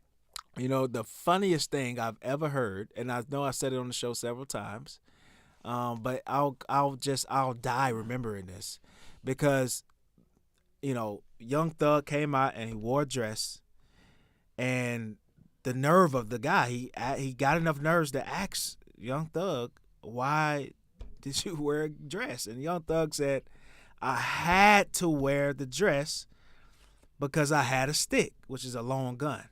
And that's why he wore a dress, he said, because he wanted to hide his long gun. Yeah. And, you know, and that's just basically him, fuck off. You know, you know, but I just think that was the funniest thing I've ever heard in regards to something along those lines. And I don't know, maybe we can get a similar answer from one of those guys. But I know it's essentially a fashion statement, but yeah, that's what they're into, man. That's what the kids are doing these days. We're going to get into other kids later. Pause on that. But yeah. That sounded really bad. Somewhere Day and what's my other guy's name? Dante? Dante and Day they're somewhere laughing their ass off. Florida dad, South Florida actually, killed in front of son on his birthday. It's the dad's birthday, after mistakenly accusing stranger of staring at girlfriend in Walgreens. Okay? So it's the son's birthday or the dad's birthday? It was the dad's birthday. Okay. Okay. Now, here's the thing. So a Florida dad... Probably shouldn't spend your birthday at Walgreens. I'm a Walgreens fanatic. On your I'm there birthday? multiple times a week. Very well, I'm sure I've been there on my birthday. What do you get at Walgreens? Everything. That's the beauty of Walgreens. You get everything. And it's deals. If you sign up, there's deals. Walgreens is the place to be. Now, a Florida dad celebrating his birthday was gunned down in front of his 1-year-old son during an argument with a stranger inside a Walgreens. Never been in an argument at Walgreens, though. Anthony, probably for the best. Anthony was inside the Miramar pharmacy with his son and girlfriend when he accused 28-year-old Jamie of staring at his girlfriend. Okay, Jamie had been in the store for several minutes loading money onto his Cash App when the dad entered with his family just 11 o'clock. Okay. How do you load money onto your Cash App? Man, I'm telling you, man, Walgreens, you could do everything there. But why do you need to do that? Don't you just pull the money from your account onto your Cash App? No, Cash App serves as a bank now, too. So you can use, you don't have to have an external bank going into that. You can just utilize Cash App as a bank. Oh, okay. This is my thing on this, right? We can't go here as a society, because I'm as innocent. We already have. I'm as innocent as they come. I stare at a lot of women, man. I have a wandering eye. What's the black actor, the guy, he got the eye. Damn, I know Chris knows, the bigger, heavy set guy. I have a wandering eye, man. I look at girls when a woman pass, when they're with the guy, when they're with the girl. I don't care who they're with. When they pass, I just have to see the ass. I'm sick. Something is wrong with me. I know, but I think other men are like that too. I have to see the ass. And I'm not talking to them. I'm not like Michael Jackson. You are not alone. I'm not winking my eye. I'm not waving. I'm not doing anything. I just take an innocent look. Please not the eye wink. I just take an innocent look, and I move along with my day. I'm not thinking about it 30 minutes later, unless the ass is crazy or something. I got, whatever. But, I'm just saying, I take an innocent look and I move along and finish my Walgreens shopping. Well, but I think that's what that's the unresolved question in this story, is like, what actually transpired? Did a guy take, like you, casual glance at the girlfriend's ass as she walked by, and Buddy's hyper vigilant and immediately gets upset and gets in his face, acts like he did something really horrific, or is it the other way around? Like he's circulating through Walgreens with this girl, and Buddy's like moving aisles, and stalking him, or did he throw in a comment, right in front of the guy? There's a lot of levels to it. I have not been in this situation, but I'm asking if you have. Have you ever been in a situation where you're with a woman that's with you, and a guy in the venue or whatever is just really just obnoxiously sort of like following, talking to you, like right in front of you, where it's almost difficult not to do something or say something? I've been in situations. You know what's funny? One time I was with my sister at a discount auto thing, right? And she was trying to find something for her car. And they'll come out and they'll like do a free like little initial look to see if anything. The guy from inside the store. The guy from inside the store, right? And he hollered at my sister. I was right there, like just at the hood. And he hollered at my sister right there. And she gave him the number. and as she gave him the number, I'm like, yo, you ain't see me standing there this whole time. That's not my girlfriend or something. And he was like, man, I don't know. I had a strong vibe that you guys were related and that you were a strong vibe. Do you look that much like your sister? No. Were you in drag that day? Actually, me and my sister, we really don't look out at anything like. She's light skinned. It's weird, but yeah. So it's like, damn, like off a strong vibe or a strong hunch, like you probably should ask, because like that's kind of what could happen in a situation at the end of the day, like this. At the end of the day, he was right. At the end of the day, he was right. His hunch was right. But yeah, so the thing and the way this, but to answer your question, like I've been with girls out and like a guy she would know from the past, not a complete stranger. I haven't had that. That would be uncomfortable and in a weird spot to be. But I've had where she's known guys from the past, and they come up and talk and stuff like that. I would say, I could definitely see there's a scenario where somebody's, if it's stalking or just being so aggressive that like as a man, like your defense mechanism kind of kicks in. And it's like, hey, at least, bro, like let's chill out. She's, with me, not interested. Whatever that looks like. I could definitely see that something. And I don't know if any behavior leading up to this shooting. Yeah, I'm going to tell you, but that's funny you said it because if it's stalking, if it's actually coming up and doing something, or even taking a step further, trying to put his hands on her ass, do something disrespectful. Yeah, disrespectful, or say something disrespectful. All of that, I understand escalating to another level of whatever. But like just looking, I don't care. I came to a GM5 game with a girl I was talking to at the time, and she had a big booty. And all the guys let me know. Like, I had no problem with that. I knew people were going to look. And I didn't know what she was going to wear, but she wore, like, the most revealing thing ever that'll show her ass. Like, that's what she decided to wear. That's what she decided to wear. She knew what her asset was. and yeah, but as far as this story here, apparently it was all a mistake, too. Wow. So, the guy was on the phone, right? And he made a comment as if he was looking at the guy's wife, but he wasn't. He was just on the phone. His comment was to whoever was on the other end of the phone. Yes. And I'm sure it was probably because like it wasn't like he was on his phone. He probably had one of those things. Yeah. And the guy approached him, and he was like, "Yo, I'm not even effing talking to you. I'm on the effing phone," is what the guy said. And then they began chirping at each other from there. So the guy had a gun on him in Walgreens. Okay. And he said, "I see you got one. I got one too." That's what the father said. Right. And that's how it escalated. Unfortunately, mine's in the car. But, he turned himself in, and now your whole life is gone. Like that's just silly, man.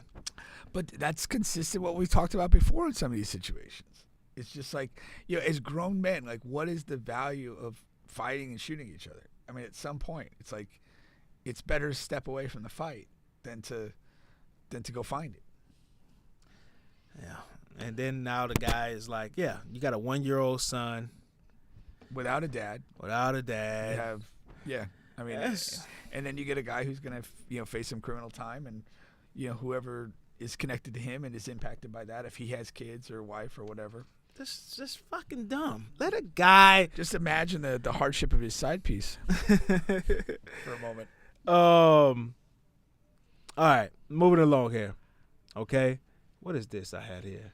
Oh, this was interesting too. Yeah. Almost 50% of men aged 18 to 25 have never asked a woman out in person. Thought this was interesting and funny. I had a conversation with a young man.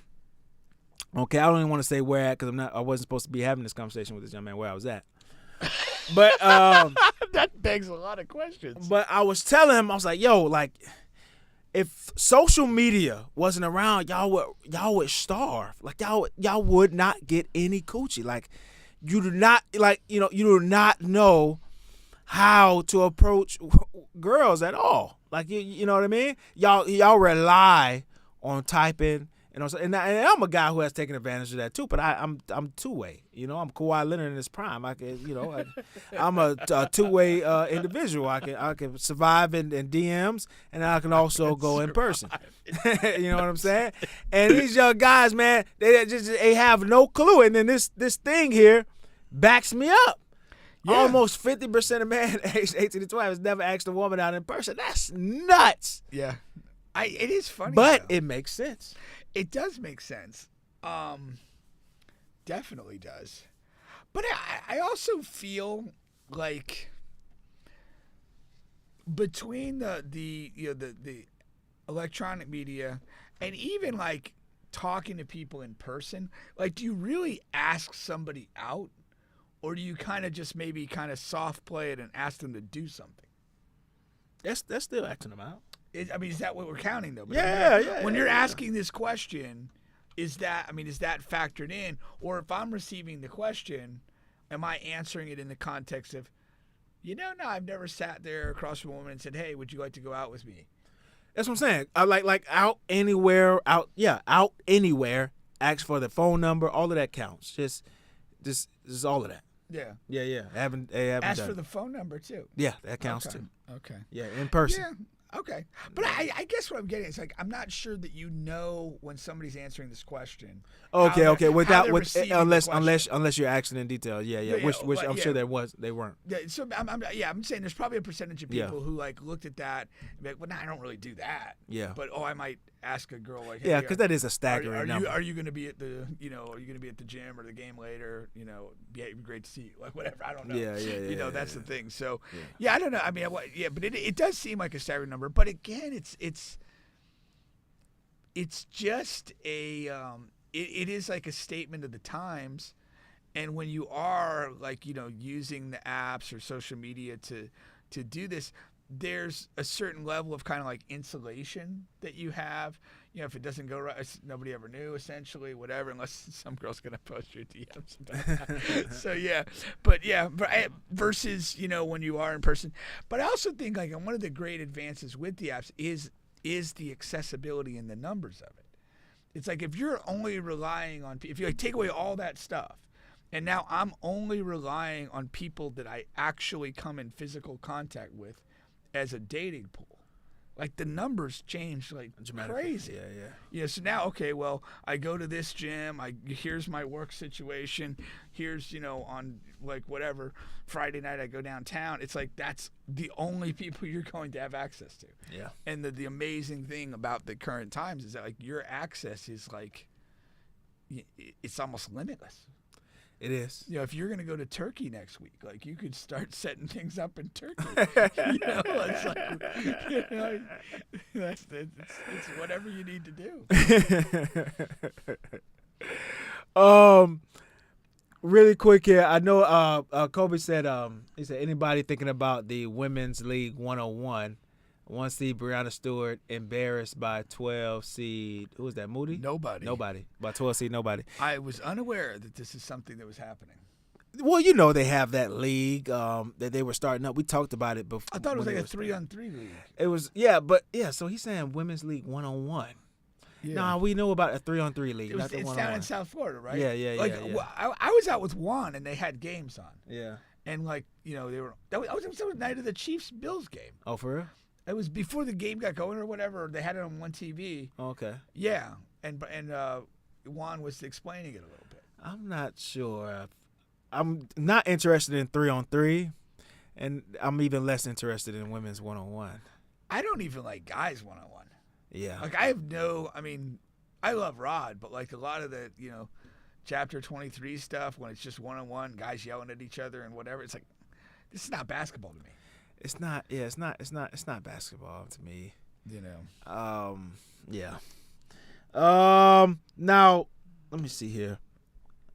What else do we have here? Oh, I know. I have a quick one here that I saw that I thought was interesting. 2 more, actually. Atlanta named the #1 capital of cheating. Salt Lake City and Orlando. That's like 3 wildly different. Atlanta, Salt Lake City, and Orlando. There's round out the top 3. What is the tie that connects those 3 cities? And then the top 3 most faithful cities are Laredo. Where is that at? Laredo, Texas or Wyoming? Brownsville. I don't know where that's at. That's either. in Texas. That's in Texas. Oh, Texas, huh? And Cape Coral is down in South That's Florida. Yeah. Okay. Yeah. Again, what connects those towns? Cape Coral, though, even though it's down south, it's still like a isolated type of. No, I think Cape Coral, and this kind of goes against the notion of the villages, honestly. I think Cape Coral is kind of like has a little bit of an older population to it. Yeah. Compared to other areas of South Florida. Yeah. It's kind of like a little bit of like an elderly enclave. And so maybe it's, I don't know, maybe those folks aren't too active. And, but like the ones that go to the villages, like they're all about that action. So, all over the place. Yeah. So I don't know. I just Salt Lake City, Atlanta, and Orlando. What's the connection here? No, that's funny. That's hilarious. Yeah. Another one here is Kadarius Toney arrested, accused of strangling woman. Kadarius Toney is a guy who struggled in New York. I love how he's an ex-Giants receiver wearing a Chiefs warm-up. And I chose that just like well done. Yeah, because, those are the 2 places he's synonymous with is New York and Kansas City, 2 places he struggled in. Although he did have a moment in Kansas City and in the Super Bowl and stuff like that. But ultimately, he did not perform well, and he was cut from both places or released, let go, whatever you want to say. At the end of the day, this is a guy that just, like, his mentality doesn't match his physicality. Yeah. And, he from a purely physical standpoint, he's an all-day, everyday NFL caliber player and probably physical talent to be a very good one. But mentally, he was never able to develop the consistency to perform at a high level and be of actual value to a franchise beyond occasional flashes of potential. Yeah. No, 100%. I wonder if the CTE thing is going to come back up. It seems like it does every couple of years, and it seems like a guy who could have some of that. It's entirely possible, but I also feel like his failure to function consistently at any time during an NFL career just also speaks to a relatively low baseline of functionality to begin with. Yeah. Super talented guy, and you just can't ever get it done and play for a team and be a reliable option. That's insane. It really is. It really is. I remember when he had the case of the yips and the drops. That was the year that all the Kansas City Chiefs players were like dropping passes, and that was last year. Yeah, and but himself started a year prior to that, and he came into that season and still was dropping passes all over the place, and that's the reason why they cut him, because yeah, you can have a stretch of time, even to end a season, but then you go an entire off season and come back the next season and you're still like, nah, man, come on, man. You haven't gotten over this yet? You're a young star receiver. That's what you mean by a mentality. Like some people, have it in them mentally to kind of correct things, and other guys just don't. And to me, you look at the whole history of his career, he was never that guy. Yeah. New York was really pissed at him because they thought they were getting a guy again out of Florida Gators, he played. They thought they were getting the next Tyreek Hill, if you will. You know what I mean? And there were flashes, there were plays. There was the big punt return in the Super special Bowl, teams. And you'd see, wow, this is quite an athlete. Yeah. I remember distinctly when he first got to KC, I was listening to the Kelsey brothers, New Heights podcast. And Travis was like, how did they let this guy out of the, New York? New York, how did they let him go? yeah. Well, wait a little while and you'll find out. And you did. For sure. 100%. Now, Chris sent me something here, and you actually sent it to me on IG as well, about AJ Brown. And AJ Brown put out a post on IG. He says, after a few days, I had time to reflect on being a champion. AJ Brown, this is the wide receiver, Super Bowl champion of Philadelphia Eagles. I had a while to reflect on being a champion. I tried to feel how everyone made it seem to be a champion, and unfortunately, it was short-lived. 2 days to be exact. I never been a champion at the highest level before, but I thought my hard work would be justified by winning it all. It wasn't. My thrill for the game comes when I dominate. It's the hunt that does it for me. It's when the DB drops his head and surrender because he can't F with me. The intense battles, early mornings, late night sacrifices. I love putting smiles on people's faces. Don't get me wrong, but it was just what I thought it would be. It just wasn't what I thought it would be. It's the journey what I love most. What did you take away from that? Because I know you sent it to me on IG. Yeah, I can understand it.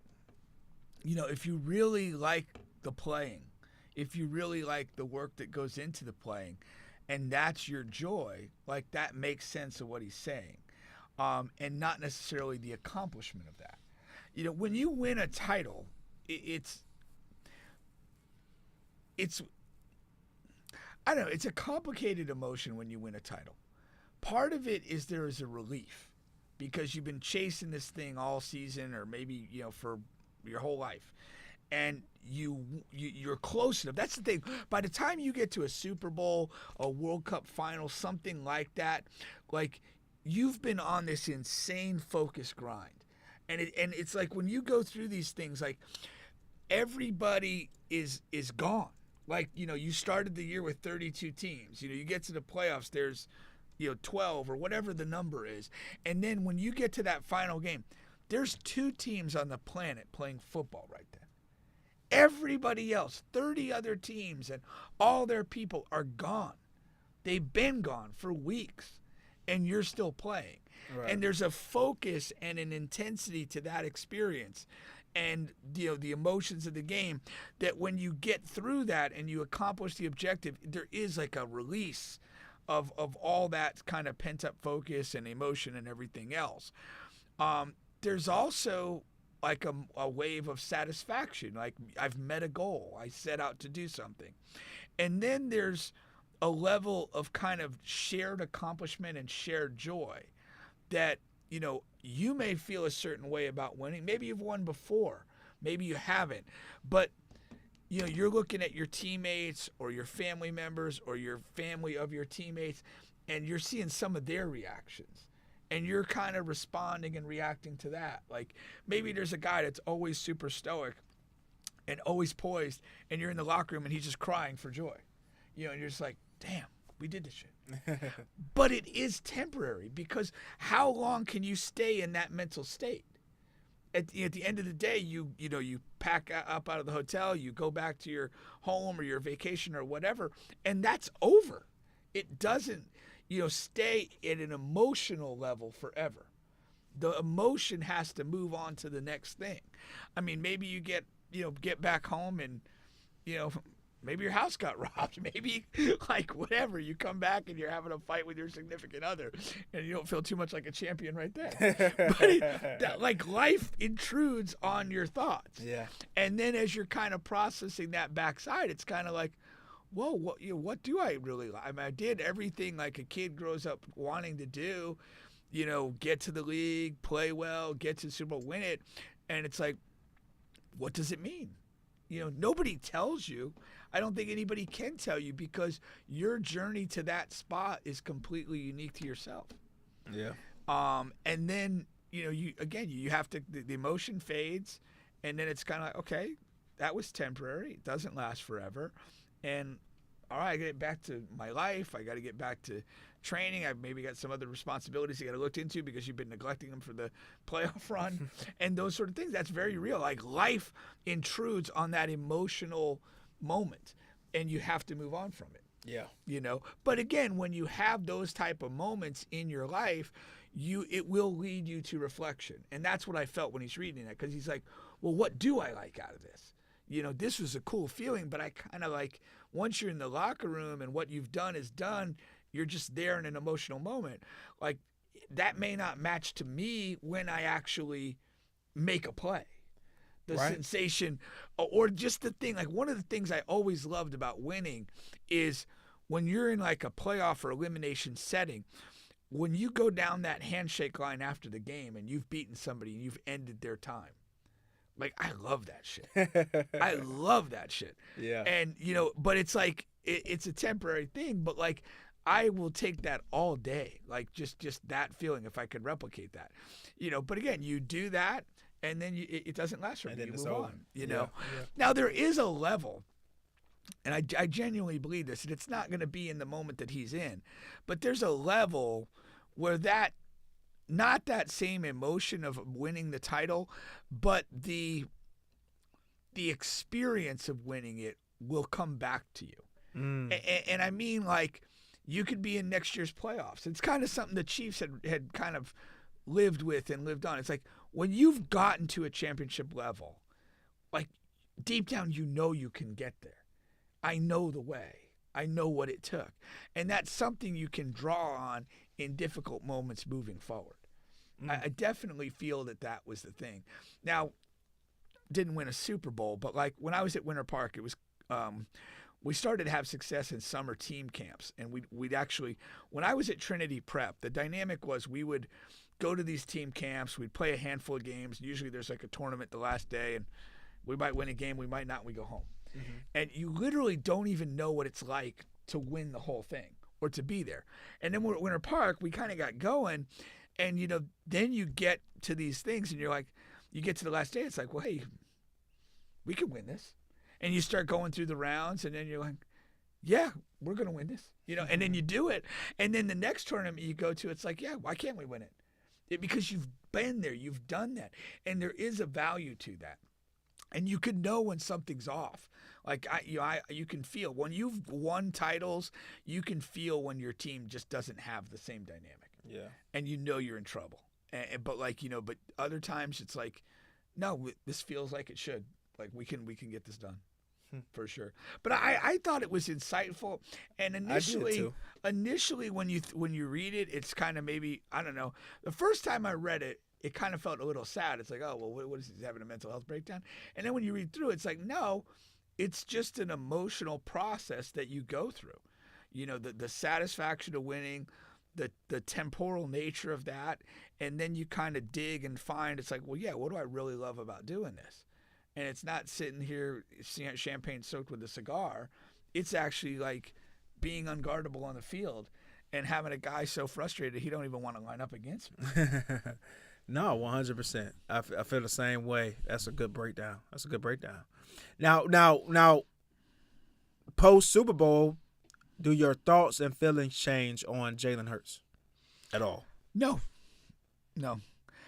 I'm happy for him. He's a player that I like as a person. I like him more as a person than I do watching him as a player. He doesn't do anything for me like to watch him play.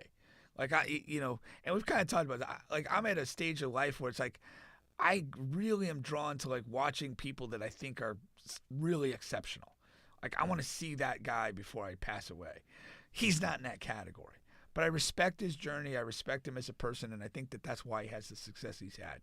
But for me, he played a good football game, but there was nothing amazing from him. And it wasn't required because his team played great. His defense was great. And, credit to him for that. But it doesn't change the way I look at him. I didn't see anything from him Sunday that I didn't think he was capable of. And I just don't think the game asked much of him, if that makes sense. It makes sense, but I was already pro Jalen, and I don't know. I think I'm going more over the top. Because the more I think about him and the more I compare him to the other contemporaries of Joe Burrow, Lamar, and Josh, the more I think about it, it's tough for me not to at least put him in that grouping. Because when you take a guy like Joe Burrow, who was a great passer, but the year they made it to the Super Bowl, he had a top 5 defense. It's simple what happened to Joe Burrow. They had to pay Joe Burrow. Right. And they had to break the defense up. I understand that. But, he had a top 5 defense, and they lost in the Super Bowl, And he didn't even play as well as Jalen has played in 2 Super Bowls. Jalen has made it to 2 Super Bowls and have played really well in both of them. One of them he played outstanding in and lost, and the other one he played good. He played good. He played good. Yeah. So it's hard for me not to put him when Lamar in the playoffs and big spots has costed his team and has not played as well and has been sent home. Josh Allen, a little bit of a different story. He has performed well and has lost some games. But against the Chiefs this year, he had the ball several times. It's not like that one year that we all home back to. Oh, he played so well, and it wasn't his fault that Mahomes scored in 3 seconds. But it has been other opportunities where he's had the ball, his offense has had the ball, and they weren't able to do anything.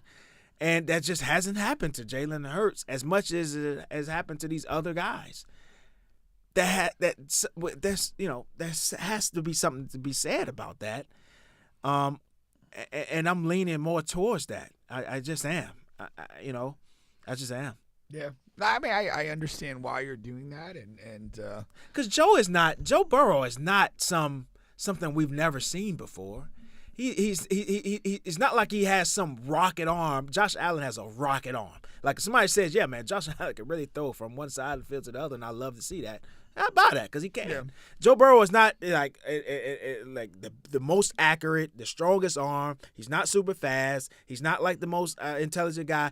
Like a high IQ and changing calls like a Peyton Manning or whatever would. He's not any of those things. But he's like a little bit of all of that put together. You know what I'm saying? Yeah. And that's what makes him Joe Burrow. But he's not generational in any sense of the form. So he really gets a pass from a lot of people. And I don't understand why now. Now I don't understand why. Like before I was on the train and I would just go along with that mentality. But why? Like when you really ask yourself, why? Why is Joe Burrow firmly cemented in that spot? Yeah. Why?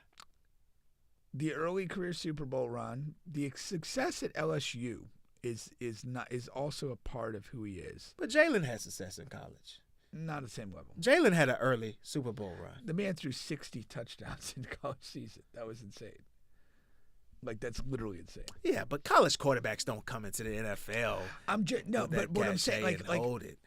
Well, but what he did, like he came to a bad franchise in his home state, got injured the first year, and then it was like literally the second year he makes a Super Bowl run. Mm-hmm.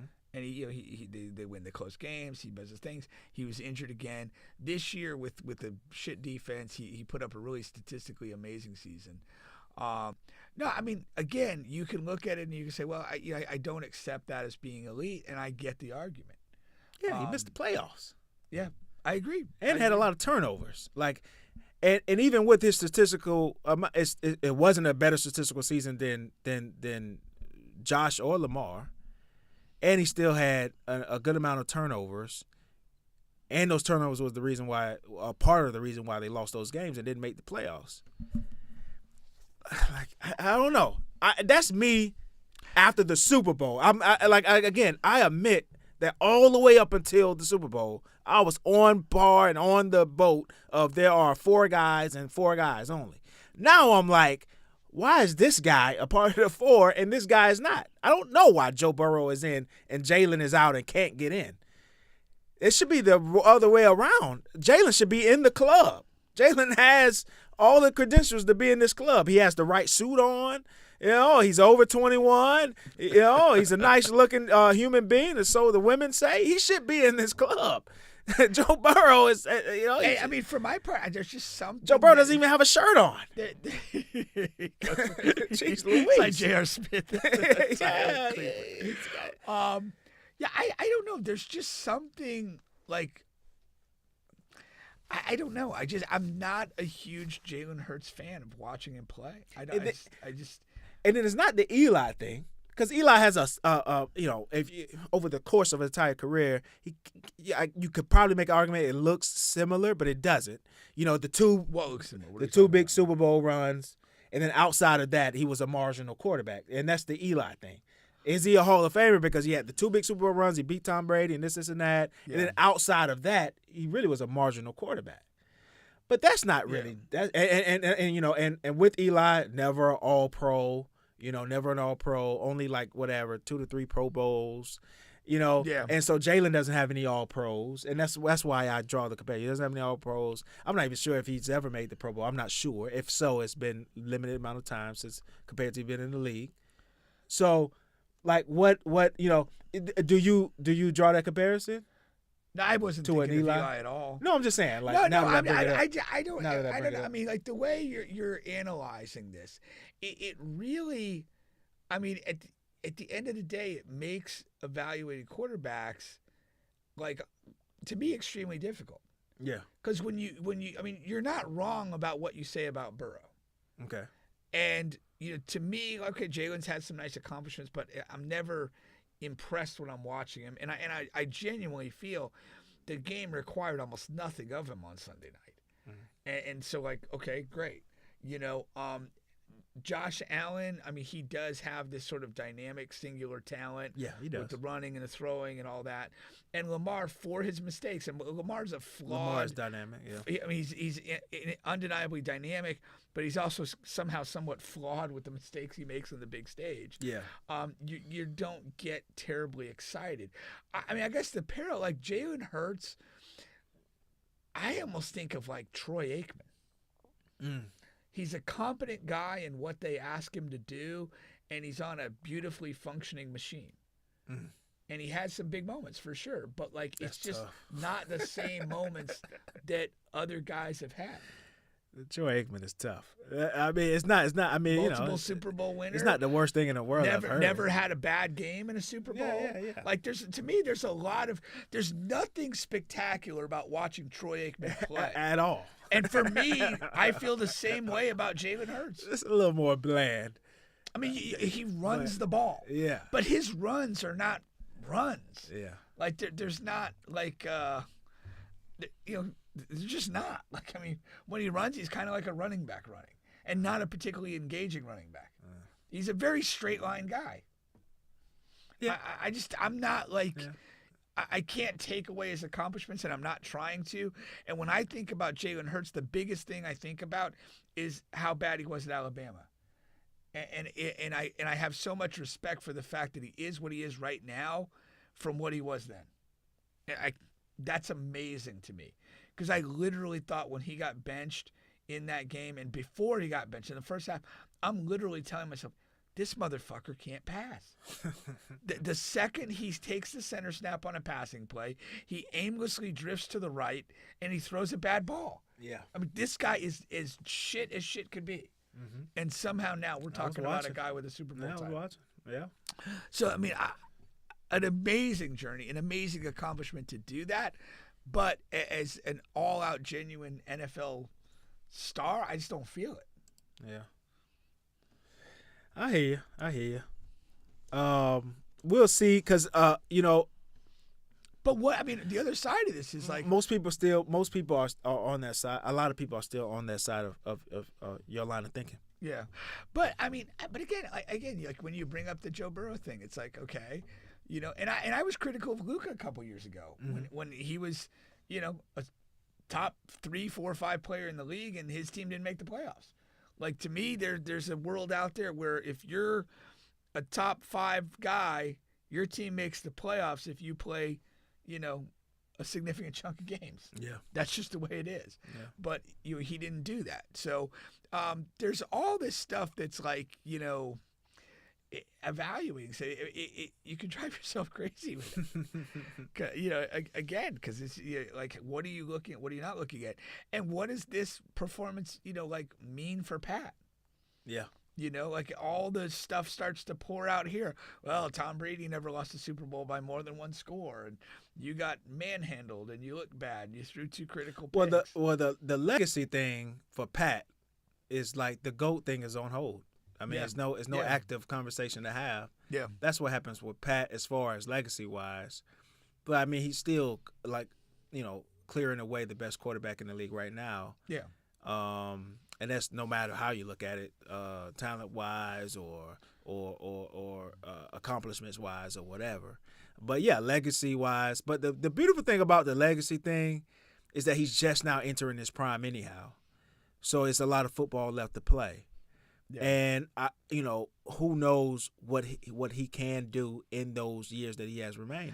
Well, and that's what it's going to take. That's also why the Brady career kind of changes the way that this is, because like he played for so damn long, that now like you look at like Mahomes or you look at any of these younger guys and you're like, well, hey, why can't this guy play at a good level till he's 40? Yeah. And then you have a career of 17, 18, maybe 20 years.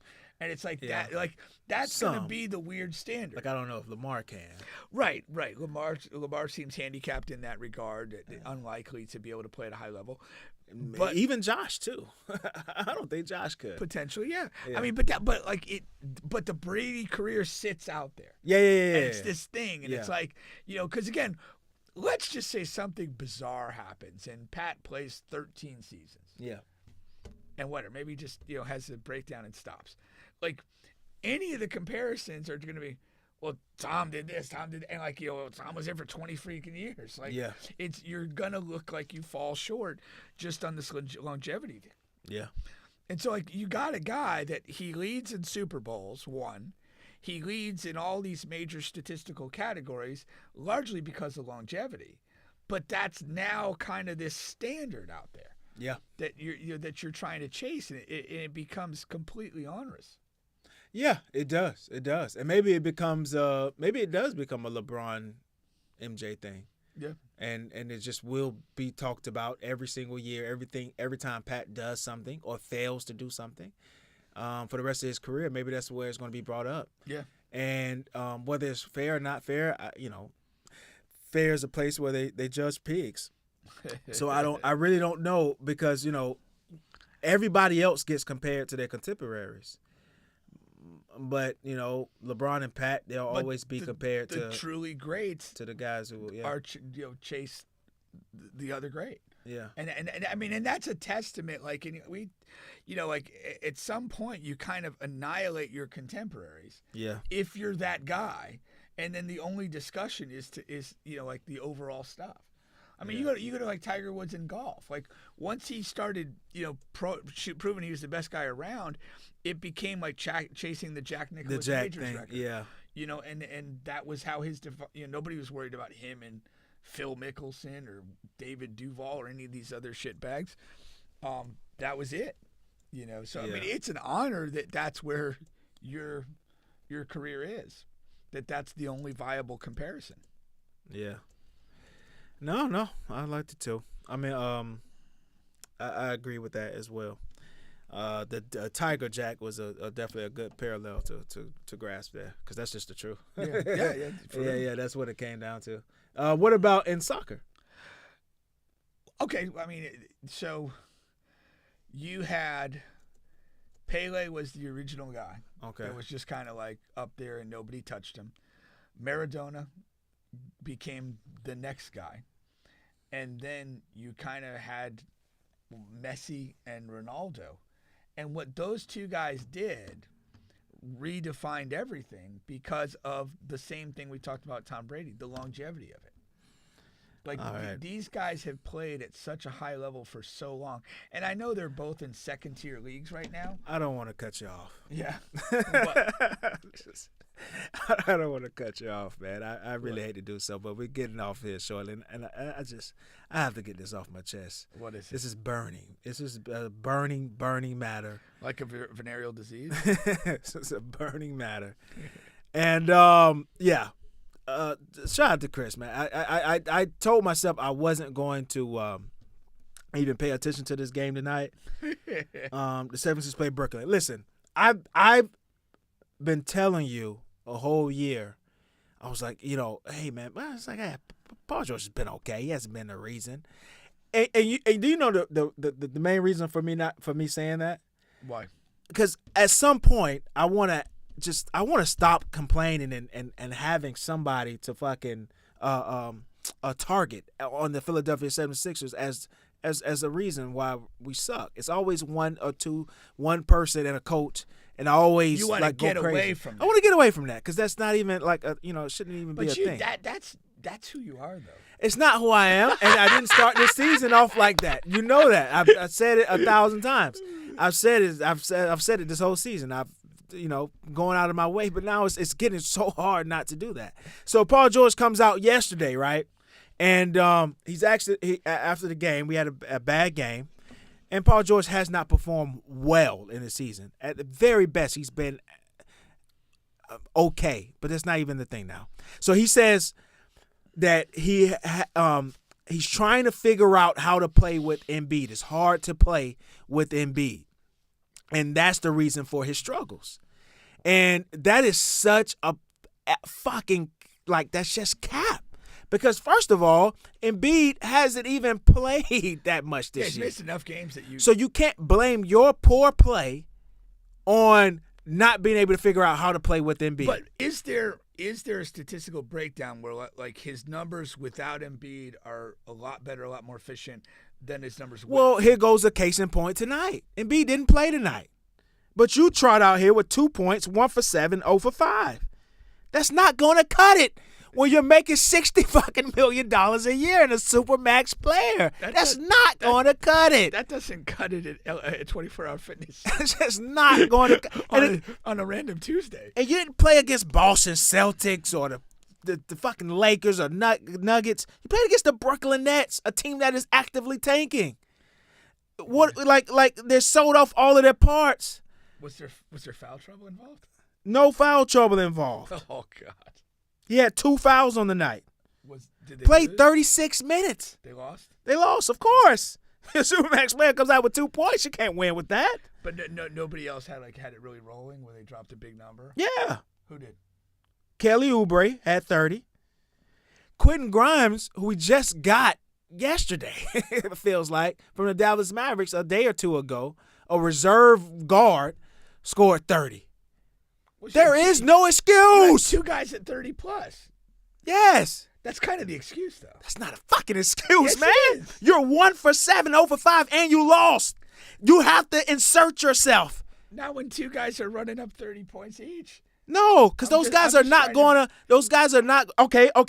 So are you passing the ball? Are you being a facilitator? Are you being an orchestrator? Well, that's what I'm wondering, because it's like, again, He's not. if a pair of guys have 30, it's like they're both got it going. I'm not going to have to impose my will in the offense. That's when you're the best player on the team. That's not how you look at it. You have to be a part of the solution, not a part of the reason why you lost. Because if you lose the game against a bad team, and no matter who scored, I don't give a damn. These guys scored 80. You had 2. If you score 10 to pair with their 80 points and 80 points, maybe we can win the game. Those guys you still need other contributors. 2 guys scoring 30 points is not enough to win a basketball game in the NBA. There's other opportunities to score and to stop the other team from scoring. Remember that night when Paul George, Grimes, and the other guy combined for 60? For 62. You know what I mean? And then these other games he stinks too. Juan called it out, and and he called it out kind of early, and it's just true, man. And for the life of me, I don't understand these guys. They get to Philly and they forget how to play. The luck that we've had, it's really alarming. It's something that makes you think that there's something Haitian voodoo, or there's bad luck, there's a curse, because you get the number one pick over and over again. You get a guy in Markelle Fultz who was shooting the hell out of the basketball at Washington. He gets to Philly, and all of a sudden he is unable to shoot a basketball. A 6-foot guard who shot the ball a ton. Ben Simmons not only shot the ball in college, he got to the NBA Summer League a month before preseason and regular season, shooting the fuck out of the ball. Go and look at Ben Simmons Summer League. Go look. He's shooting three-pointers, mid-range shots. Not 2 to 3 weeks later, he never shoots the ball again. What? I don't understand. Yes, you did, Chris. He's like, I woke up a monster. I don't understand. You get these guys who come over here. Lil Okafor is a post monster. There's nobody that can stop this man in the post. He gets to Philly, he can't make one hook shot. What is this? Did you see he's getting a look by somebody? Yeah. Somebody brought him in for a 10-day. That's awesome. We have guys that are number 1, number 2 overall picks that's not even in the league anymore. We drafted a guy who had a 45-inch vertical leap. He gets to Philly and never dunks. What the fuck is going on, man? I don't know. This is if Paul George comes over here, you got players calling him the best player of all time. You know there's active NBA players? What? Active NBA players Saying what? who say Paul George is their GOAT. Who are these That guy, there's many of them. Just Google it, there's many of them. They're young guys, but still, they're in the NBA, active NBA players that say Paul George is their GOAT. That's really a thing, and they're dead serious. A guy who has ability, talent. He comes over here, and all of a sudden, man, he's unable to do anything. That is so fucking weird. There needs to be an investigation because I really don't understand. I don't understand either. I mean, yeah. What the hell can you do? Yeah. That is the show. I'm gonna see you guys. See you guys next week. Fuck Paul George.